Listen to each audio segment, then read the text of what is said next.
Good morning.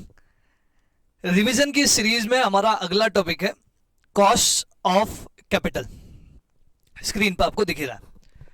तो cost of capital में हम हमारा अगेन ट्राई रहेगा। वी आर नॉट श्योर कि ऐसा होगा, राइट। देखेंगे बाय द टाइम, जैसे जैसे आगे बढ़ेंगे पता चलेगा कि हम ट्राई करेंगे कि एक ही लेक्चर में कॉस्ट ऑफ कैपिटल पूरा कवर हो जाए, ताकि आपको वापस से कॉस्ट ऑफ कैपिटल के लिए पार्ट 2 देखने की जरूरत ना पड़े। अगेन मैं बस बोल रहा हूं कि ट्राई करेंगे, देखते हैं लास्ट तक हम सक्सेस पे पहुंचते हैं कि नहीं। कॉस्ट ऑफ कैपिटल की बात कर रहा हूं मैं। कैपिटल स्ट्रक्चर और कैपिटल स्ट्रक्चर थ्योरीज, इनके लिए हम सेपरेट एक एक अलग सेक्शन रिकॉर्ड करेंगे, राइट। अभी केवल कॉस्ट ऑफ कैपिटल को एक लेक्चर में कवर करने की कोशिश करते हैं, ठीक है। कॉस्ट ऑफ कैपिटल पे जाने से पहले हम समझ तो लें कि कॉस्ट ऑफ कैपिटल का बैकग्राउंड क्या है, इस टॉपिक में हम सीखेंगे क्या। जब तक माइंड में ये नहीं रहेगा ना, तब तक ऐसा लगेगा कि हम रट्टा मार रहे हैं, राइट। तब तक उसका लॉजिक क्लियर नहीं होगा, एक फ्लेवर नहीं आएगा, हम क्या सीख रहे हैं प्रैक्टिकल लाइफ में, ये चैप्टर हमारे लिए क्या रेलेवेंस रखेगा, वो क्लियर नहीं होगा। तो पहले समझ लेते हैं कि इसका बैकग्राउंड क्या है। तो कॉस्ट ऑफ कैपिटल मतलब हम बिजनेस में जो कैपिटल लेके आते हैं, राइट। बिजनेस में बहुत सारे टाइप की कैपिटल होती है जहां से हम पैसा लेके आते हैं। तो पैसा लाने के हमारे पास बहुत सारे सोर्सेज हैं। तो आप सोच के बताना मेरे को एक बार कि पैसा लाने से पहले कुछ सोच समझ के पैसा लाते हैं कि डायरेक्ट ले आते हैं, बोले जो पैसा दे रहा है उससे ले लेंगे। कि कुछ सोचना पड़ेगा, समझना पड़ेगा, कुछ चीजें देखनी पड़ेगी, कुछ टर्म्स एंड कंडीशन समझनी पड़ेगी, करेक्ट।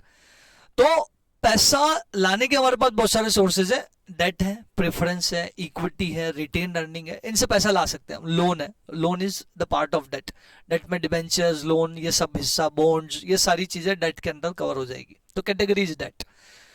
तो इनसे हम पैसा जब लेके आ रहे होते हैं बिजनेस में, हमें ये डिसीजन लेना होता है कि पैसा कहां से लाना है। तो ये डिसीजन हम डायरेक्ट नहीं लेते हैं, ये डिसीजन हम थोड़ा सा सोच समझ के लेते हैं कि भैया जब जहां से पैसा ला रहे हैं ना, लाने से पहले ये देख लो कि उस पैसे की कॉस्ट क्या है, क्योंकि ये इंपॉर्टेंट है। बिना कॉस्ट देखे हम पैसा, ऐसा जरूरी, ऐसा बिल्कुल नहीं होता, कभी भी नहीं होता कि बिना कॉस्ट को जाने हम पैसा ले आते हैं।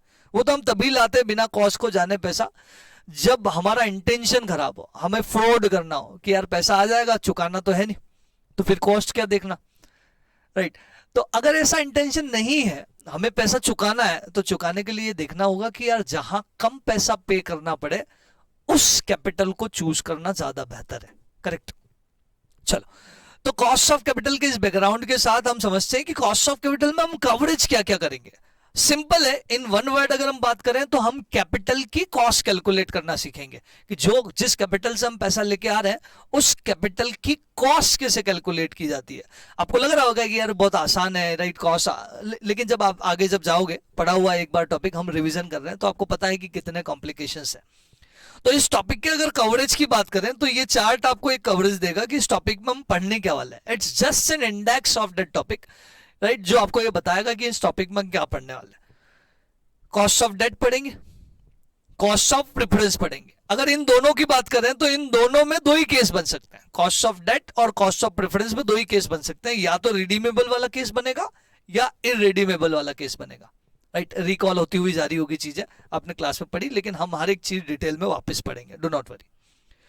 कॉस्ट ऑफ इक्विटी और कॉस्ट ऑफ रिटेन अर्निंग, इन दोनों की अगर बात करें तो ये दोनों सेम कैटेगरी को रिप्रेजेंट कर रहे होते हैं, दैट इज इक्विटी, राइट। ये इक्विटी शेयर होल्डर का ही फंड है, जो अलग अलग फॉर्मेट में है कि एक नए इश्यू से पैसा आ रहा है और एक आपने जो कमाया उसको हम डिस्ट्रीब्यूट करें या हमारे पास यूज कर ले, एक वहां से पैसा आ रहा है। तो एक इंटरनल सोर्सेज से आ रहा है और एक हम आउटसाइड मार्केट में शेयर्स इश्यू कर रहे हैं, इक्विटी शेयर्स, वहां से पैसा आ रहा है, करेक्ट। दोनों ही सेम है क्योंकि कैटेगरी के लिए, डेट्स व्हाई दोनों के लिए कॉमन अप्रोचेज यूज होगी, दोनों के लिए कॉमन फॉर्मूले यूज होंगे, राइट। सब कुछ सेम है दोनों के लिए, क्योंकि दोनों का जो अल्टीमेट ओनर है वो इक्विटी शेयर होल्डर है, right. Ultimate provider of the fund is equity share holder. तो dividend price approach, earning price approach, इसमें अगेन दो है, right, with growth, without growth, with growth, without growth, और एक CAPM, right, CAPM capital asset pricing model. इसमें एक method और है जिसकी हम चर्चा करेंगे, आगे भी करेंगे, यहाँ इंडेक्स में आना रह गया लेकिन वो पढ़ेंगे हम, वो है realised yield approach. Realised yield approach, ये भी इस इंडेक्स का हिस्सा है, आगे पढ़ेंगे जरूर, इस इंडेक्स में प्रिंट होना रह गया हो लेकिन हम पढ़ेंगे, करेक्ट। अब वन बाय वन एक एक चीज को बहुत डिटेल में समझते हुए जाते हैं, सारे परमुटेशन कॉम्बिनेशंस, एग्जाम में क्वेश्चंस की लैंग्वेज, हर एक चीज क्लियर करते हुए जाएंगे।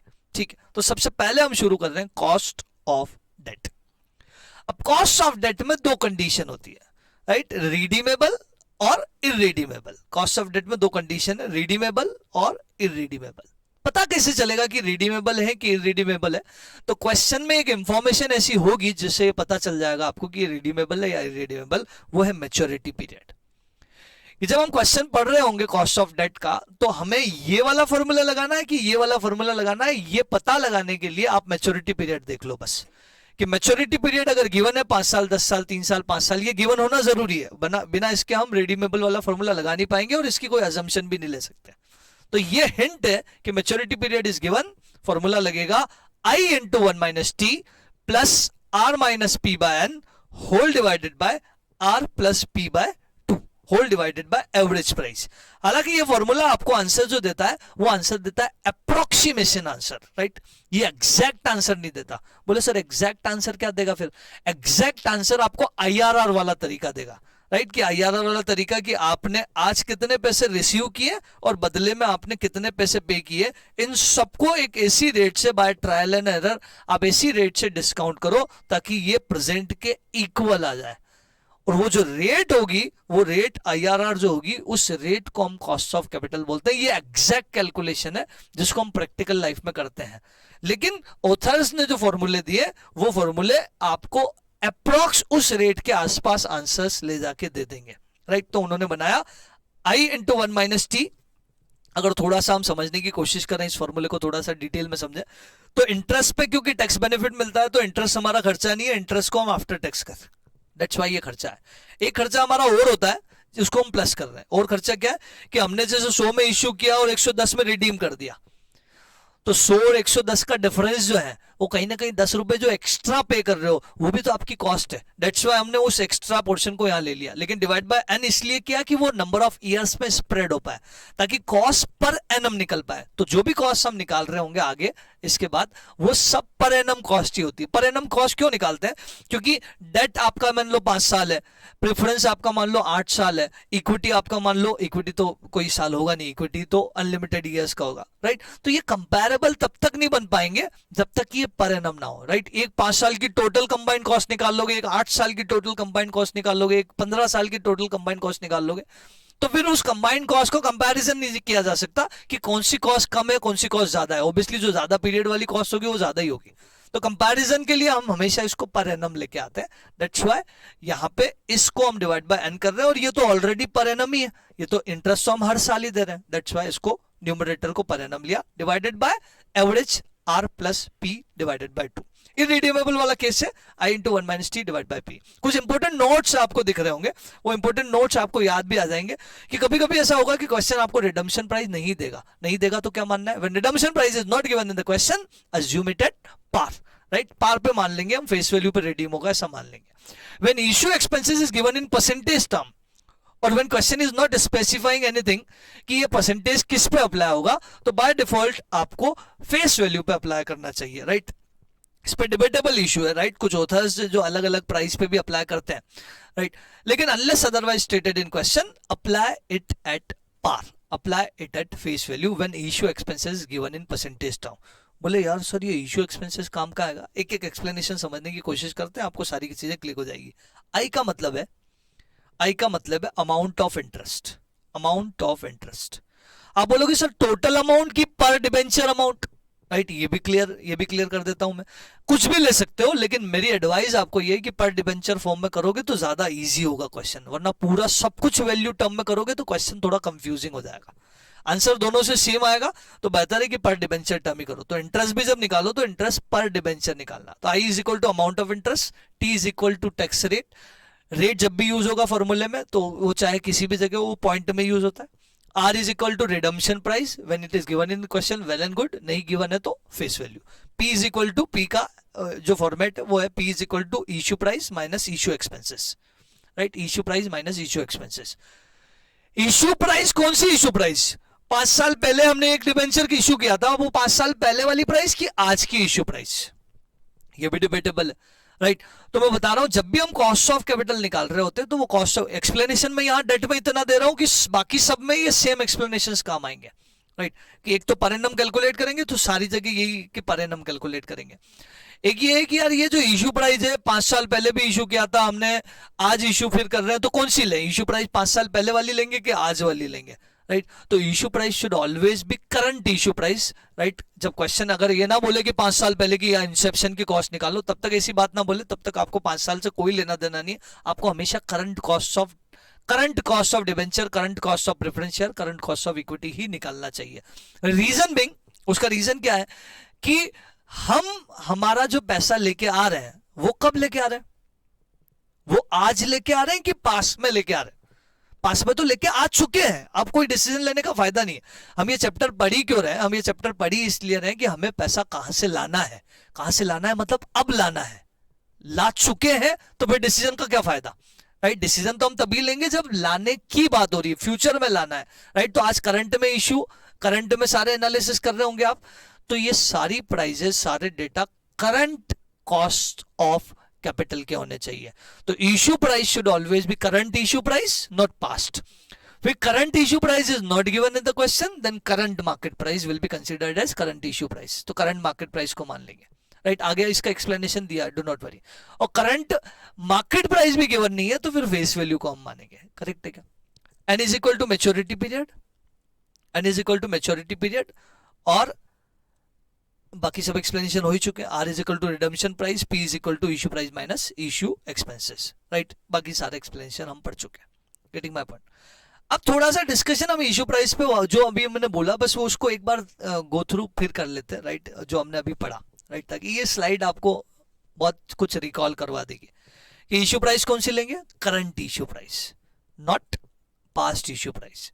फिर करंट इशू प्राइस गिवन नहीं है तो करंट मार्केट प्राइस, वो भी गिवन नहीं है तो face value. Sure? Issue expenses तो अपनी जगह वो लेस होगा, वो होगा ही, मैं केवल इशू प्राइस की बात कर रहा हूं। श्योर?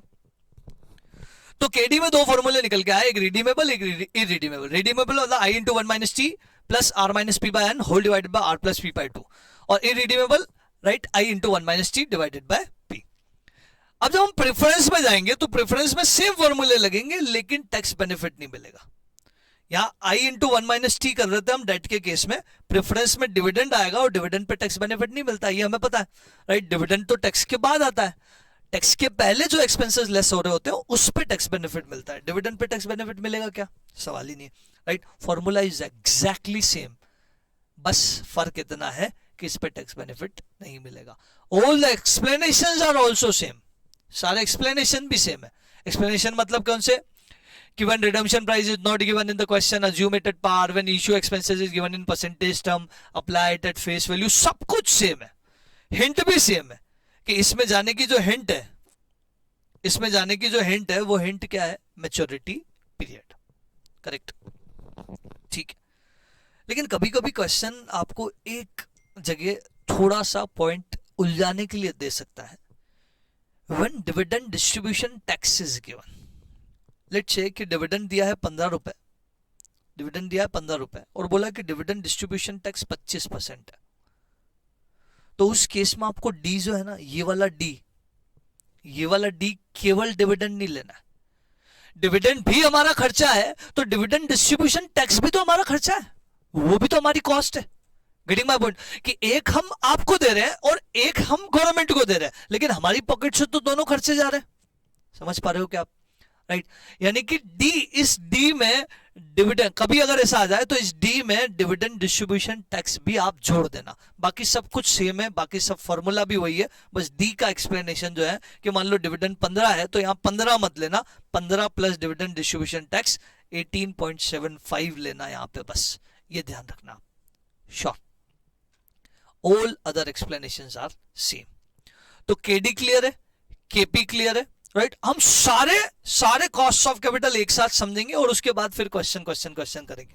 तो हमारे रिवीजन के पैटर्न में हमने कुछ ऐसा ही रखा है कि शुरुआत में हम सारे कंसेप्ट रिकॉल करेंगे और बाद में उस सारे कंसेप्ट को एक साथ अप्लाई करने की कोशिश करेंगे। Concept question, concept question, concept question, एक वे ये भी हो सकता था, लेकिन ये हम फॉलो नहीं कर रहे हैं। सारे कंसेप्ट एक साथ, सारे क्वेश्चंस एक साथ, ताकि हमें चूज भी करना पड़े कि इस क्वेश्चन में कौन कौन से कंसेप्ट लग रहे हैं, राइट। तो हमें पिक करने की हैबिट भी हो जाएगी, एक प्रैक्टिस उसकी भी हो जाएगी कि कब कौन सा कंसेप्ट आपका अप्लाई हो रहा है, ये जजमेंट बैठाना भी आपको आ जाएगा, ठीक। इसके बाद हम आगे गए और आगे आए तो पता चला एक अगला कंसेप्ट आया, कॉस्ट ऑफ इक्विटी। हमने पढ़ा था कॉस्ट ऑफ इक्विटी में हमने टोटल 4 मेथड पढ़ी, राइट। 4 मेथड कौन कौन सी पढ़ी? एक डिविडेंड प्राइस अप्रोच, एक अर्निंग प्राइस अप्रोच, एक सीएपीएम और एक रियलाइज यील्ड अप्रोच। मैं यहां पे पुट ऑन कर देता हूं, राइट, कि एक मेथड और है हमारी, वो है realised yield approach.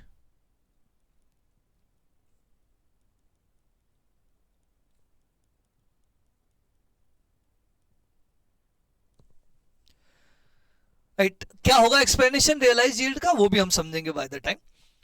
Dividend price approach की बात करें तो डिविडेंड प्राइस अप्रोच में 2 है, without growth, with growth. Without growth में फॉर्मूला है D by P, with growth में फॉर्मूला है D1 upon P0 plus ji.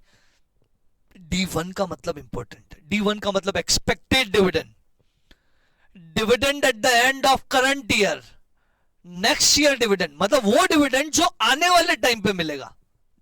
Dividend at the end of current year भी आज तो नहीं मिल रहा, आने वाले टाइम पे मिलेगा, तो वो डिविडेंड जो फ्यूचर में मिलेगा, दिस इज कॉल्ड D1। तो अब सवाल ये है कि कभी कभी ये D1 गिवन नहीं होता, आपको लास्ट ईयर का डिविडेंड दिया जाता है कि last year we have declared and paid a dividend of ₹10, लेकिन हमें फॉर्मूले में क्या चाहिए? D1 चाहिए, हमें आने वाले टाइम का डिविडेंड चाहिए, लेकिन क्वेश्चन ने लास्ट ईयर का डिविडेंड दिया है। तो हमें क्या करना होगा? लेट्स से कि लास्ट ईयर का डिविडेंड जो है, जिसको हम D0 बोलते हैं, वो है ₹10 और ग्रोथ रेट है 10%, कि हम हर साल 10% की ग्रोथ से आगे बढ़ रहे हैं। तो अगले साल का डिविडेंड उम्मीद क्या होगी? अगले साल का डिविडेंड एक्सपेक्टेड क्या होगा कि ₹10 10% बढ़ के मिलेंगे। ₹10, जब हमारी ग्रोथ 10% है तो ₹10 अगले साल कितने बन जाएंगे? 11। तो 10 प्लस 10%, 10 प्लस 10%, वो D1 हो जाएगा, जिसको आप ऐसा भी प्रेजेंट कर सकते हो कि D1 is equal to D0 into 1 plus G. It's one of the same thing. D0 ये हम 10 लेते हैं, D0 राइट 1 प्लस जी 1.10, तो भी आपका ₹11 आएगा। क्लियर है? फिर हम आगे गए, अर्निंग प्राइस अप्रोच आया। अर्निंग प्राइस अप्रोच में हम अगर देखें तो विदाउट ग्रोथ, विद ग्रोथ, यहाँ पे भी सेम फॉर्मूला है, बस यहाँ D is equal to DPS है, डिविडेंड पर शेयर, तो यहाँ E इज इक्वल टू क्या हो जाएगा? EPS, earning per share, right. हम क्योंकि एडवाइजेबल है, मैंने पहले ही बोल दिया कि एडवाइजेबल है आपको कि पर शेयर या पर डिबेंचर टर्म में क्वेश्चन करेंगे तो ज्यादा आसान होगा हमारे लिए। तो ये सारे एक्सप्लेनेशन हम पर शेयर या पर डिबेंचर टर्म ही ले रहे हैं, ठीक है। E1 अपॉन P0 प्लस जी, सेम जैसा D1 अपॉन P0 प्लस जी था। CAPM, CAPM का एक फॉर्मूला याद होगा आपको। CAPM का फॉर्मूला है RF plus RM minus RF into beta. RF का मतलब है risk free rate of return, RM का मतलब है market rate of return. Market rate of return की जगह कभी कभी ऐसा हो सकता है निफ्टी का रिटर्न, सेंसेक्स का रिटर्न, इंडेक्स का रिटर्न, ऐसा कुछ प्रिंट करके आ जाए तो घबराना मत, वो आपका RM ही होगा। RF की जगह कभी कभी आ सकता है government of India written, RBI rate of return, treasury bill rate of return, FD return, ऐसा कुछ भी आ जाता है तो वो सब कुछ risk free rate of return consider होगा, राइट। बीटा का मतलब सेंसिटिविटी फैक्टर, जो कि इन टाइम्स होता है, 2 times, 3 times, 4 times and so on, ठीक है।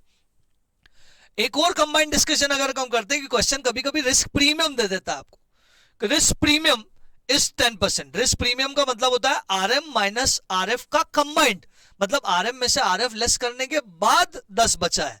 तो जब भी रिस्क प्रीमियम दे दे तो फिर ये आपको अलग से लिखने की जरूरत नहीं, सीधा आपको 10 लिखना है और बीटा से मल्टीप्लाई करना है। रिस्क प्रीमियम का मतलब होता है RM माइनस RF, जिसको डिटेल में हम बोले तो risk premium of market. Risk premium का मतलब होता है रिस्क लेने की वजह से हमें इतना रिवॉर्ड मिल रहा है, ठीक है। और रियलाइज यील्ड अप्रोच में और कुछ नहीं होता है। रियलाइज यील्ड अप्रोच में ये होता है कि हम जो भी रिटर्न हमारे पास है उन रिटर्न का हम ज्योमेट्रिक मीन करते हैं, बस उस रिटर्न का ज्योमेट्रिक मीन करते हैं, राइट। ये अभी हमने ऐसा ये डिस्कशन पढ़ा, बाद में रियलाइज यील्ड का एक क्वेश्चन करेंगे तो वहां ज्योमेट्रिक मीन और वो सब भी समझेंगे, ठीक है। ये सारी अप्रोच से हमारी केई और केआर में सारा कुछ सेम है, केवल एक एक्सप्लेनेशन में चेंज है, केवल एक एक्सप्लेनेशन में चेंज है। वो एक्सप्लेनेशन ये है कि केई में हम क्या करते हैं कि इश्यू प्राइस में से इश्यू एक्सपेंसेस लेस करते हैं, नेट प्रोसीड रियलाइज की बात कर रहे होते हैं। लेकिन के आर में जो बत्ती जल जानी चाहिए वो क्या है कि के आर में इश्यू एक्सपेंसेस को कंसिडर नहीं किया जाता है। के आर में केवल इश्यू प्राइस के बेस पे ही कैलकुलेट किया जाता है। उसका रीजन कि जब हम हमारा खुद का इंटरनल फंड यूज कर रहे होते हैं तो कोई इश्यू एक्सपेंसेस नाम की चीज होती ही नहीं। खुद का फंड इश्यू करने में कौन सी कॉस्ट है, मतलब खुद का फंड जो बैंक में रखा है उसको यूज कर रहे हैं, तो फिर कौन से इश्यू एक्सपेंसेस, दैट्स वाई यहाँ कंसिडर नहीं किया जाता है। बाकी सब कुछ सेम फॉर्मूले वही, D by P D one upon P zero plus G, E by P E one upon P zero plus G, C A P M realise, ये सब कुछ वही, करेक्ट। इसके बाद हमने के डी के पी के ई के आर ये सब पढ़ा। तो इसके बाद जो आता है वो आता है के ओ।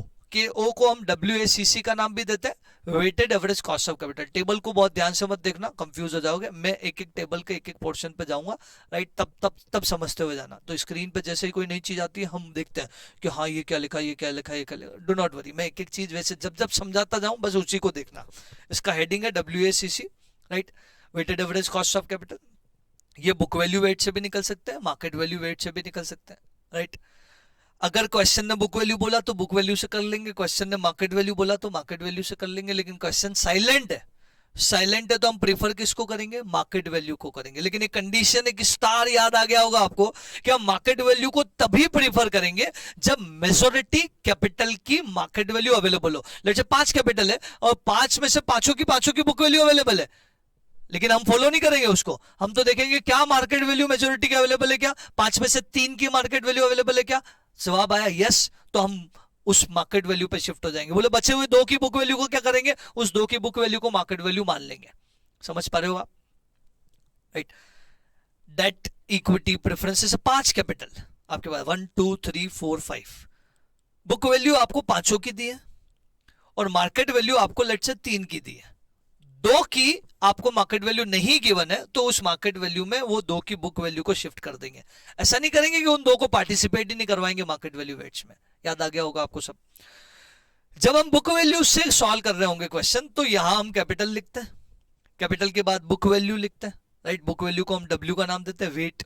फिर कॉस्ट लिखते हैं, weighted average cost of capital कैसे निकलता है। फिर W into C, weight into cost, weight into cost के टोटल को कैपिटल के टोटल से डिवाइड कर देते हैं तो हमारा आ जाता है WACC।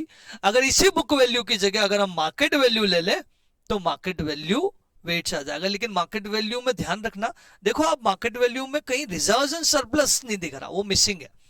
मैंने बुक वैल्यू में तो रिजर्व्स एंड सरप्लस लिखा लेकिन मार्केट वैल्यू में रिजर्व्स एंड सरप्लस नहीं लिखा, और लिखेंगे भी नहीं। क्यों? क्योंकि इस इक्विटी की मार्केट वैल्यू में इक्विटी और रिजर्व्स एंड सरप्लस दोनों आते हैं, राइट। इक्विटी की मार्केट वैल्यू में इक्विटी की मार्केट वैल्यू और रिजर्व्स एंड सरप्लस की मार्केट वैल्यू दोनों जुड़े हुए हैं। क्योंकि रिजर्व्स एंड सरप्लस अलग से मार्केट में ट्रेड नहीं होता। जब आप लिस्टेड कंपनीज को देखोगे तो पता चलेगा कि आपको शेयर्स मार्केट में केवल शेयर्स ट्रेड होते हुए दिखेंगे, कभी भी रिटेन अर्निंग ट्रेड होती हुई नहीं दिखेगी।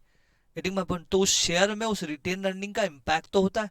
जब हमारा प्रॉफिट बढ़ता है कंपनी का तो शेयर्स के भाव बढ़ जाते हैं, जब हमारा लॉस होता है कंपनी में तो शेयर्स के भाव गिर जाते हैं, राइट। तो कहीं ना कहीं वो reserves and surplus plus minus पे इंपैक्ट तो कर रहा है, रिएक्ट तो कर रहा है। मतलब इस इक्विटी की मार्केट प्राइस में रिजर्व्स एंड सरप्लस जुड़ा हुआ है। तो हम कभी भी 2 हिस्से नहीं लिखेंगे कैपिटल में, लेकिन एक ऐसी कंडीशन आएगी जहां हमें इस मार्केट वैल्यू को 2 हिस्सों में बांटने की जरूरत पड़ेगी कि बताओ इसमें से इक्विटी का हिस्सा कितना है और रिजर्व्स एंड सरप्लस का हिस्सा कितना है। ये जरूरत पड़ेगी। कब पड़ेगी? जब दोनों की कॉस्ट अलग अलग होगी। दोनों की कॉस्ट KE और KR अगर अलग अलग होगा तो आपको इस दोनों को बाइफरकेट करना पड़ेगा। अगर दोनों सेम है तो बाइफरकेट करके जब सेम परसेंटेज से ही मल्टीप्लाई करना है तो फायदा क्या है, बाइफरकेट करो ही मत। जब दोनों की कॉस्ट अलग अलग होगी तब बाइफरकेट करेंगे। Is it clear? यहां तक की कहानी पूरी क्लियर है कि यहां तक हमने क्या क्या पढ़ा। यहां तक हमने पढ़ा कॉस्ट ऑफ डेट, जिसमें 2 ही सिचुएशन बन सकती है, रिडीमेबल इरिडीमेबल। हिंट क्या है ये पता चलेगा मैच्योरिटी पीरियड से। कॉस्ट ऑफ प्रेफरेंस, तो जब भी आप क्वेश्चन पढ़ रहे हो ना तो क्वेश्चन पढ़ते टाइम डेट और प्रेफरेंस का जब क्वेश्चन पढ़ रहे हो तो एक ही चीज ढूंढनी है उस क्वेश्चन में। वो चीज क्या ढूंढनी है कि भैया मैच्योरिटी पीरियड गिवन है कि नहीं है। अगर मैच्योरिटी पीरियड गिवन है, मैच्योरिटी वाला फॉर्मूला लगा दो, रिडीमेबल वाला, और मैच्योरिटी पीरियड गिवन नहीं है तो रिडीमेबल वाला फॉर्मूला। पहले फॉर्मूला लगा दो, उसके बाद वैल्यूज ढूंढ के लिख लो। पहले फॉर्मूला लग गया तो हमारा एक माइंड फोकस हो जाएगा कि हमें केवल ये वाली वैल्यूज सर्च करनी है, ये वाली वैल्यू मिल गई तो हम उसको लेके आगे बढ़ जाएंगे। करेक्ट है क्या? श्योर। कंसेप्ट पार्ट में अगर हम और आगे जाएं तो कुछ इंपॉर्टेंट नोट्स है कि कभी कभी क्या होता है कि शेयर होल्डर्स का कुछ पर्सनल टैक्स आपको गिवन होता है, शेयर होल्डर्स का personal tax, right. I am not talking about corporate tax, ये ध्यान रखना, मैं टी की बात नहीं कर रहा हूं कि कंपनी पे 30% टैक्स रेट एप्लीकेबल हो रहा है, इसकी बात नहीं कर रहा हूं। मैं बोल रहा हूं शेयर होल्डर्स पे 30% टैक्स रेट एप्लीकेबल हो रहा है, ये इंपॉर्टेंट है। तो when personal tax of share holders is given, आपको के आर निकालते टाइम ये ध्यान रखना होगा कि जो आपने के ई निकाला जिस फॉर्मूले से, वो 1 माइनस पर्सनल टैक्स कर देना तो आपका के आर आ जाएगा। फॉर एग्जांपल अगर 15% आपका के ई है और पर्सनल टैक्स 20% है तो 15 में से 20% आप लेस कर दो तो 12% आपका के आर बनेगा in case of personal tax. और अगर इंपॉर्टेंट नोट की तरफ जाए, अभी और इंपॉर्टेंट नोट्स है, राइट, जिसको मैं अभी आपको और बताता हूं। और इंपॉर्टेंट नोट्स क्या है कि price and weight, price and weight, price and weight should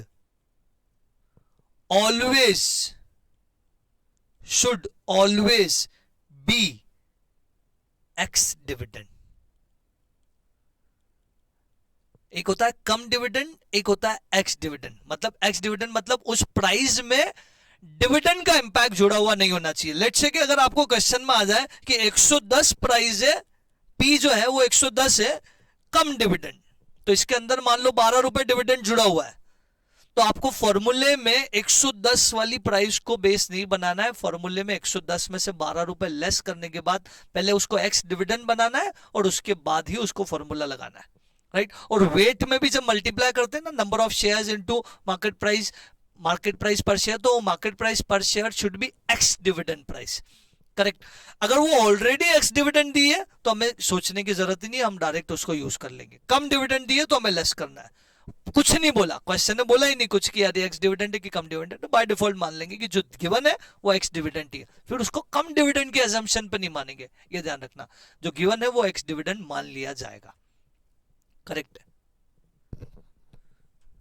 sure. इसके बाद और इंपॉर्टेंट नोट आते हैं। इंपॉर्टेंट नोट और क्या आता है,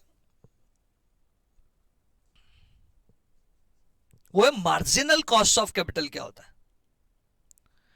मार्जिनल कॉस्ट ऑफ कैपिटल? तो मार्जिनल कॉस्ट ऑफ कैपिटल का मतलब होता है कॉस्ट ऑफ एडिशनल कैपिटल। पुरानी कैपिटल पार्टिसिपेट नहीं करेगी इसमें, जो नई वाली कैपिटल है उसी की कॉस्ट की बात कर रहा हूं। अब नई वाली जो भी कैपिटल आप ला रहे हो उस कैपिटल की कॉस्ट को हम बोलते हैं मार्जिनल कॉस्ट ऑफ कैपिटल। तो कॉस्ट ऑफ एडिशनल कैपिटल, जब आपसे डब्ल्यूएसीसी पूछे तो डब्ल्यूएसीसी में पुराना नया सब पार्टिसिपेट करेगा, लेकिन जब आपसे मार्जिनल कॉस्ट ऑफ कैपिटल पूछे तो पुराना पार्टिसिपेट नहीं करेगा। इतना ध्यान, concept is same, KD KP केई सबके फॉर्मूले सेम है, डब्ल्यूएसीसी सबके फॉर्मूले सेम है, बस ये है कि वो फॉर्मूले अप्लाई जो होंगे वो न्यू डेटा पे होंगे, पुराने डेटा पे अप्लाई नहीं होंगे। ये खास बात हमें ध्यान रखनी होगी। Cost of additional capital will be considered as marginal cost of capital. और कंसेप्ट में एक पार्ट और बचा, उसको भी मैं यहां ले लेता हूं और उसके बाद हम क्वेश्चंस की तरफ मूव करते हैं और सारे क्वेश्चंस करने की कोशिश करेंगे। कंसेप्ट में जो एक पार्ट बचा है वो ये है कि रियलाइज्ड यील्ड अप्रोच में वो ज्योमेट्रिक मीन हमने जो बोला वो फॉर्मूला कौन सा लगेगा, रियलाइज्ड यील्ड अप्रोच। तो रियलाइज यील्ड अप्रोच तो बेसिकली ये बोलते हैं कि आप आपके रिटर्न को ज्योमेट्रिक मीन में कन्वर्ट कर दो, राइट। अब ज्योमेट्रिक मीन का मतलब होता है ए इंटू बी इंटू सी इंटू, इन सबको मल्टीप्लाई करते हुए जाते हैं, डैश डैश एन तक सब जितने भी हैं, टू द पावर 1/n कर देते हैं। लेकिन जब हम रिटर्न को मल्टीप्लाई कर रहे होते हैं तो रिटर्न को डायरेक्ट मल्टीप्लाई नहीं करते, R1 R2 R3 R4, उसको 1 में प्लस करके मल्टीप्लाई करते हैं। रिटर्न जब भी मल्टीप्लाई होता है तो 1 में प्लस होता है, तो 1 plus R1 multiply 1 plus R2 multiply 1 plus R3, ऐसे हम इसको डैश डैश डैश n तक पहुंचाते हैं टू द पावर 1/n। तो ये आपका ज्योमेट्रिक मीन हो गया 1 में r प्लस करके, लेकिन ज्योमेट्रिक मीन में अब 1 प्लस भी आ रहा है और हमें केवल r का एलिमेंट चाहिए, तो -1 वापस कर देंगे ताकि r का एलिमेंट निकल आए, and this is called realised yield approach. अब रियलाइज यील्ड अप्रोच के अगर हम एक क्वेश्चन की बात करें, स्पेसिफिकली मॉड्यूल के एक क्वेश्चन की या हमारे नोट्स के एक क्वेश्चन की बात करें, तो वहां एक फॉर्मूला और निकल के आया, राइट, वो केई का फॉर्मूला और निकल के आया, उसको भी हम डिस्कस कर लेते हैं, जो कि M&M मोदिग्लानी एंड मिलर में हमने डिविडेंड पॉलिसी में पढ़ा, लेकिन यहाँ रिपीट कर देते हैं, राइट, कि केई इज इक्वल टू, एक फॉर्मूला और होता है कि व्हेन डिविडेंड और प्राइस की एक टेबल अगर गिवन हो तो KE is equal to D1 plus P1 upon P0 -1। ये फॉर्मूला था क्या? सब फॉर्मूले हमने लॉजिक के साथ पढ़ा है, लेकिन इस रिवीजन में मैं लॉजिक का कोई भी जिक्र नहीं इसलिए नहीं कर रहा क्योंकि इस रिवीजन को एग्जाम के हिसाब से प्रिसाइज बनाने के लिए किया। क्लास में हमने सारे लॉजिक पढ़े, आपकी कॉपी खोल के देखोगे तो हर एक चीज का लॉजिक मिल जाएगा, डेरिवेशन मिल जाएगा, फॉर्मूले का सब कुछ मिलेगा, लेकिन यहां हम उन डेरिवेशंस में एंटर नहीं हो रहे क्योंकि अब वो समय नहीं है। अब वो समय है कि हम कितना प्रिसाइज वे में एग्जाम के सारे क्वेश्चन, सारे कंसेप्ट कवर कर पाए, राइट। तो कवर सारे करेंगे, लेकिन लॉजिक पार्ट के लिए आपको उन्हीं क्लास नोट्स में एंटर होना पड़ेगा। तो लॉजिक समझ लेना, अभी आज तो हमारा टारगेट ही रिवीजन है, राइट, और एग्जाम में आपसे लॉजिक नहीं पूछा जा रहा है, एग्जाम में आपसे परफॉर्मेंस पूछी जाएगी, राइट, ठीक है। तो K is equal to D1 plus P1 upon P0 -1, right, लेकिन ये तो के जो आएगा ये तो R1 है, रिटर्न ऑफ फर्स्ट ईयर आ रहा है। अब रिटर्न ऑफ सेकेंड ईयर किसी को चाहिए तो वो कर सकते हैं D2 plus P2 upon P0 -1। किसी को अगर R3 चाहिए तो कोई दिक्कत नहीं, D3 प्लस P3 अपॉन, ये P0 गलत लिखा, ये P1 होगा, बेस एक साल पहले, D3 plus P3 upon P2 -1। मतलब हम ऐसा करते हुए जाएंगे, आगे के आगे रिटर्न आते हुए जाएंगे। तो यहाँ D1 P1 तो ये P0 है, यहाँ D2 P2 तो P1 है, यहाँ D3 P3 तो ये P2 है, और D4 P4 होगा तो P3 के बेस पे रिटर्न निकल जाएगा, करेक्ट। तो this is all about our concept of cost of capital. इसके बाद हम क्वेश्चंस पे अब एंटर होते हैं और वो सारे टाइप के क्वेश्चंस हम कवर करते हैं जिनमें ये कंसेप्ट अप्लाई हो रहा है, ताकि हमारा कॉस्ट ऑफ कैपिटल एक बार में एट वन प्लेस खत्म हो जाए, राइट। तो ये छोटे छोटे क्वेश्चंस जो हमने क्लास में किए ना कि डीकेपी के ये हम नहीं कर रहे हैं, उसका रीजन कि आगे बड़े क्वेश्चंस में ये सब कवर हो ही रहे हैं ऑलरेडी, तो हम ऐसा क्वेश्चन लेते हैं जिसमें ये सारी चीजें कवर हो जाए, राइट। तो एक क्वेश्चन हम ये वाला कर लें, क्वेश्चन नंबर 15, ताकि एक प्रैक्टिस हो हमारी कि हमें पता चले कि book value weights, market value weights ये कैसे अप्लाई होते हैं, राइट। प्रेजेंटेशन हम सीखेंगे, प्रेजेंटेशन कैसे होता है। तो इस क्वेश्चन को हम आगे बढ़ाते हैं। इस क्वेश्चन में एक मैं अभी से सुधार कर देता हूं, राइट, कि बाद में ऑथर्स ने इसमें क्लैरिफिकेशन वैसे भी दे दिया कि एडिशनल इंफॉर्मेशन जो है ना, यहां लिख लो आप, additional information for further issue, for further issue.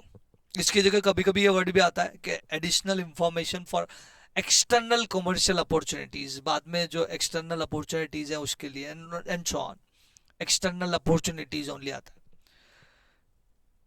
Additional information for issue ऐसा वर्ड भी लिखा हुआ आ सकता है, राइट। ऐसा क्यों प्रिंट किया गया और इसके पीछे का रीजन हम मुझे क्वेश्चन पढ़ेंगे तो आपको क्लियर हो जाएगा कि मैंने ऐसा ये वर्ड क्यों लिखवाया, क्योंकि ये कंफ्यूजन रह गया जब ऑथर ने ये क्वेश्चन डिजाइन किया, तब एक कंफ्यूजन रह गया।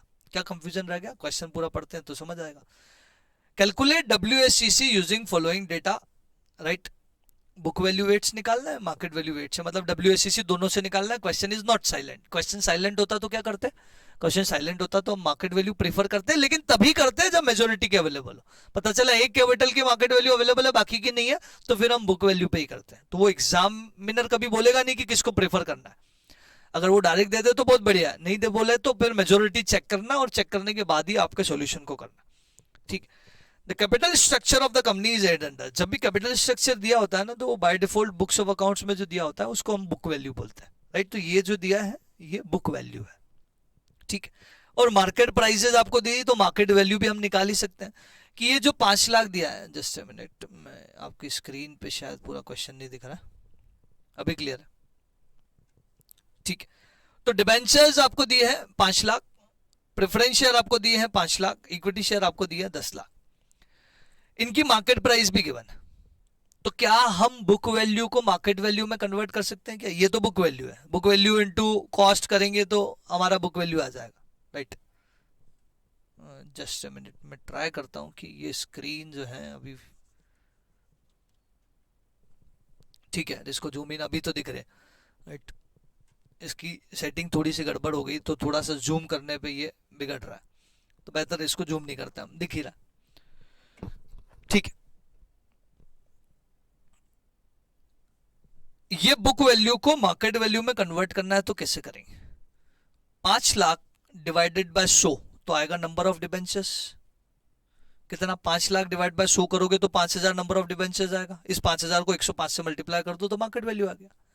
वैसे ही 5 लाख डिवाइडेड बाय 100 करोगे तो नंबर ऑफ प्रेफरेंस शेयर आएगा, उसको मल्टीप्लाई 110 कर दो तो मार्केट वैल्यू आ गई प्रेफरेंस शेयर की। वैसे ही 10 लाख डिवाइड बाय 10 करोगे तो right number of equity share आएगा, उसको अगर 24 से मल्टीप्लाई कर दोगे तो इक्विटी की मार्केट वैल्यू आ जाएगी। तो book value oblique market value, ये दोनों तो आपके पास आ गई, केवल अब कॉस्ट आना बाकी है। जैसे ही कॉस्ट आया आप WACC निकाल लोगे, right. Weighted average cost of capital निकालने के लिए कॉस्ट ही तो चाहिए। अब कॉस्ट के लिए आपको ये इंफॉर्मेशन दी है, keeping one factor at a time पढ़ते हुए जाना और जवाब देते हुए जाना। चलो देखते हैं। ₹100 पर debenture, redeemable at par, redeemable बोल दिया है और बाद में जाके हम देखेंगे तो मैच्योरिटी पीरियड भी गिवन है। फॉर्मूला कौन सा लगेगा डेट का, बताओ। क्वेश्चन नंबर 15 हम फुल प्रेजेंटेशन के साथ करने की कोशिश करेंगे। जब भी हम ऐसा करेंगे तो कॉस्ट ऑफ कैपिटल के क्वेश्चन में स्टेप टोटल 2 होगी। एक पहली स्टेप होगी जिसमें हम लिखेंगे calculation of cost of capital, calculation of cost of capital, ठीक है। और फिर इसमें ABC चला देंगे, right. A calculation of KD, फिर कैलकुलेशन ऑफ KP, फिर calculation of KE and so on, right. तो ए हम कर रहे हैं कैलकुलेशन ऑफ KD, लेकिन जैसे ही KD आया हमें ये पता लगना चाहिए उस इंफॉर्मेशन को पढ़ के, एक को एक बार ही सोचना बस। डेट पढ़ रहे हैं तो प्रेफरेंस और इक्विटी के बारे में नहीं सोचेंगे, एक को एक बार सोचना। डेट पढ़ रहे हैं तो डेट में फॉर्मूला कौन सा लगेगा, तो बोले रिडीमेबल वाला, I × 1 - T plus R - P/N whole divided by R + P/2, correct. Where करके आपको एक्सप्लेनेशन भी लिखना है, आई मतलब क्या, टी मतलब क्या, आर मतलब क्या, पी मतलब क्या। ये एग्जाम के प्रेजेंटेशन का एक हिस्सा है, ये ध्यान रखना आप। तो वेयर करके सबका एक्सप्लेनेशन लिखना है, करेक्ट। लिख पाओगे क्या आप, राइट। एक बता दूं, चलो वेयर करके लिख लेता हूं, एक फॉर्मूले में लिख लेता हूं, बाकी सब फॉर्मूले में हम डायरेक्ट वैल्यू पुट कर देंगे। I is equal to amount of interest, amount of interest कितना, सॉरी, अमाउंट ऑफ इंटरेस्ट कितना, बोले 10% कूपन रेट है। कूपन रेट का मतलब इंटरेस्ट रेट, तो 10% कूपन रेट है तो 10% किस पे अप्लाई होगा, फेस वैल्यू पे, ₹10। यही के ये वैल्यू भी लिखते हुए जाओ, एक्सप्लेनेशन भी यही, वैल्यू भी यही। T is equal to tax rate, tax rate यहां तो नहीं गिवन है, अगले में गिवन है, राइट। जब आप लास्ट पार्ट देखोगे तो टैक्स रेट यहां गिवन है, राइट। लेकिन कॉमनली सब पे अप्लाई तो होगी 50%, तो टैक्स रेट 50% है, 50% को हम क्या लिखते हैं 0.50। R is equal to redemption price, redemption price जो कि क्वेश्चन में बोला रिडीमेबल एट पार मतलब ₹100। P is equal to issue price minus issue expenses, ये शॉर्ट में आप लोग मत लिखना, मेरे लिए अलाउड है। Issue price minus issue expenses. अब सवाल ये कि इश्यू प्राइस कितनी, तो ये जो वर्ड लिखा है ना इन्होंने एडिशनल इंफॉर्मेशन, यहां से क्लियरिटी नहीं थी कि ये ₹100 जो दिया है ये क्या है, इश्यू प्राइस है कि फेस वैल्यू है कि मार्केट वैल्यू। अब मार्केट वैल्यू तो डायरेक्टली गिवन है तो मार्केट वैल्यू तो हो नहीं सकता, तो आपके माइंड में ये आ सकता है कि कहीं ये फेस वैल्यू तो नहीं है। अगर ये फेस वैल्यू होती तो आपका पूरा क्वेश्चन यहां शिफ्ट हो जाता, क्योंकि when issue price is not given in the question it will apply eight market price. लेकिन अगर ये इश्यू प्राइस है तो पहली प्रायोरिटी हमारी क्या होती है, इश्यू प्राइस को ही होती है। दैट्स व्हाई ऑथर्स का ये कंफ्यूजन रह गया, तो उन्होंने बाद वाले क्वेश्चंस में जो आप प्रिंट करना शुरू हो गए वो एडिशनल इंफॉर्मेशन के साथ ये वर्ड प्रिंट करना चालू कर दिया उन्होंने, फॉर फर्दर इश्यू, राइट। अब ये एडिशनल इंफॉर्मेशन जो है ये इश्यू प्राइस है, राइट। अगर ये फेस वैल्यू होती ना, थिंक अबाउट इट, देखो कंफ्यूजन तो हो सकता है, राइट, अजम्पशन का स्कोप भी है इस क्वेश्चन में। अगर ये फेस वैल्यू होती तो फिर क्वेश्चन के तीसरे हिस्से में 10 रुपए क्यों नहीं है? अगर फेस वैल्यू क्वेश्चन को देना होता तो तीनों हिस्सों में देता ना। क्वेश्चन तो एक फॉर्मेट में चलता है स्पेसिफिकली कि यहाँ जब दिया तो सब फेस वैल्यू दी, यहाँ जब दिया तो मार्केट प्राइस दी, तो यहाँ जब दे रहा है दे सकता है वो फेस वैल्यू, दो बार भी दे सकता है। ऐसा नहीं कि फेस वैल्यू ऊपर दे दी तो बची हुई फेस वैल्यू नहीं हो सकती, दे तो सकता है वो, राइट। लेकिन फिर तीनों में देता ना यार, तीनों पार्ट में इसको फेस वैल्यू देनी चाहिए थी, तीसरे पार्ट में दी नहीं। तो बाय डिफॉल्ट ये अजम्पशन की तरफ, इशू प्राइस की तरफ ही इशारा करता है। तो ये जो इशू, जो 100 रुपए और 24 रुपए जो है, this is considered as issue price. ठीक है। अब 100 रुपए इशू प्राइस है, 4% फ्लोटेशन कॉस्ट है, तो issue price minus issue expenses जब करोगे तो क्या होगा, 100 माइनस 4 इज इक्वल टू 96, और n is equal to maturity period. n is equal to maturity period कितना है, 10 ईयर्स, राइट। जब इसको हम आगे बढ़ाएंगे, राइट, इसी फॉर्मूले को, K D is equal to I 10 into 1 minus 0.50 plus 100 minus 96 divided by 10 whole divided by 100 plus 96 divided by 2, right. और इस फॉर्मूले को सॉल्व करने के बाद आप मल्टीप्लाई 100 करना ही करना, कि राइट, कि मल्टीप्लाई 100 इनबिल्ट है। आप चाहो तो फॉर्मूले में लिख भी सकते हो मल्टीप्लाई 100 सब जगह है, राइट, क्योंकि ये मल्टीप्लाई 100 आपका पॉइंट वाला आंसर परसेंटेज में कन्वर्ट करने के लिए काम आता है, राइट। तो आप मल्टीप्लाई 100 जब सॉल्व करो तब करना ही करना, चाहो तो फॉर्मूले में लिख सकते हो, कोई चॉइस यहाँ पे ऐसा कोई नहीं है कि एग्जामिनर या इंस्टीट्यूट ने ऐसा कोई मॉडल दिया हुआ है। हम जब भी परसेंटेज में करते हैं तो ये बाय डिफॉल्ट है कि मल्टीप्लाई 100 करना ही होता है, राइट। अब इस न्यूमरेटर को जब सॉल्व करें तो ये आ रहा है 5, ये आ रहा है 0.4 whole divided by 98, right, into 100 तो करना ही है। तो जब आप करोगे तो पॉइंट में आंसर आएगा, पॉइंट को 100 से मल्टीप्लाई कर दोगे तो आज आपका आंसर परसेंटेज में आ जाएगा, 5.4 डिवाइडेड बाय 98 परसेंटेज, तो इट्स कमिंग 5.51%, 5.51%। चेक कर लेना बस आपके कैलकुलेटर्स पे, राइट, ये वैल्यूज आ रही है या नहीं। एक पार्ट हो गया। फिर हम बी में जाएंगे, और बी में जब जाएंगे तो करेंगे कैलकुलेशन ऑफ केपी, और केपी पढ़ते टाइम वापस पढ़ेंगे, देखेंगे केपी के केस में फॉर्मूले दो ही हैं टोटल, या तो रिडीमेबल या इरिडीमेबल, कौन सा लगेगा।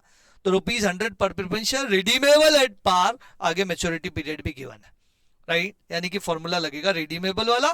KP is equal to, redeemable वाला फॉर्मूला क्या है बोल के बताओ जरा एक बार, D plus R minus P by N whole divided by R plus P by 2, correct. तो ये हम इसके एक्सप्लेनेशन और वो सारी चीजें हैं वो प्रेजेंटेशन का हिस्सा है, हम सीधा लिख रहे हैं अभी, राइट। डी कितना, डिविडेंड 5% कूपन रेट मतलब 5, plus R minus P 100 minus P, issue price minus issue expenses, issue price 100 है, इशू एक्सपेंसेस 2 है, मतलब 98 divided by 10 whole divided by 100 plus 98 divide by 2, में सीधा 99 लिख दो क्या, एवरेज प्राइस 99 है, राइट। आगे जब जाएंगे तो ये सॉल्व होगा 5.2 डिवाइडेड बाय 99 इंटू 100, राइट। तो ये परसेंटेज में जब कन्वर्ट होगा तो वो कितना होगा ये बताओ, 5.2 डिवाइडेड बाय 99 परसेंटेज, तो इट्स कमिंग 5.25%। श्योर। तीसरे पार्ट की तरफ जब हम मूव करेंगे तो तीसरा पार्ट आपका होगा कैलकुलेशन ऑफ केई। केई के डेटा को देखते हुए फॉर्मूला कौन सा लगेगा चेक कर लेते हैं।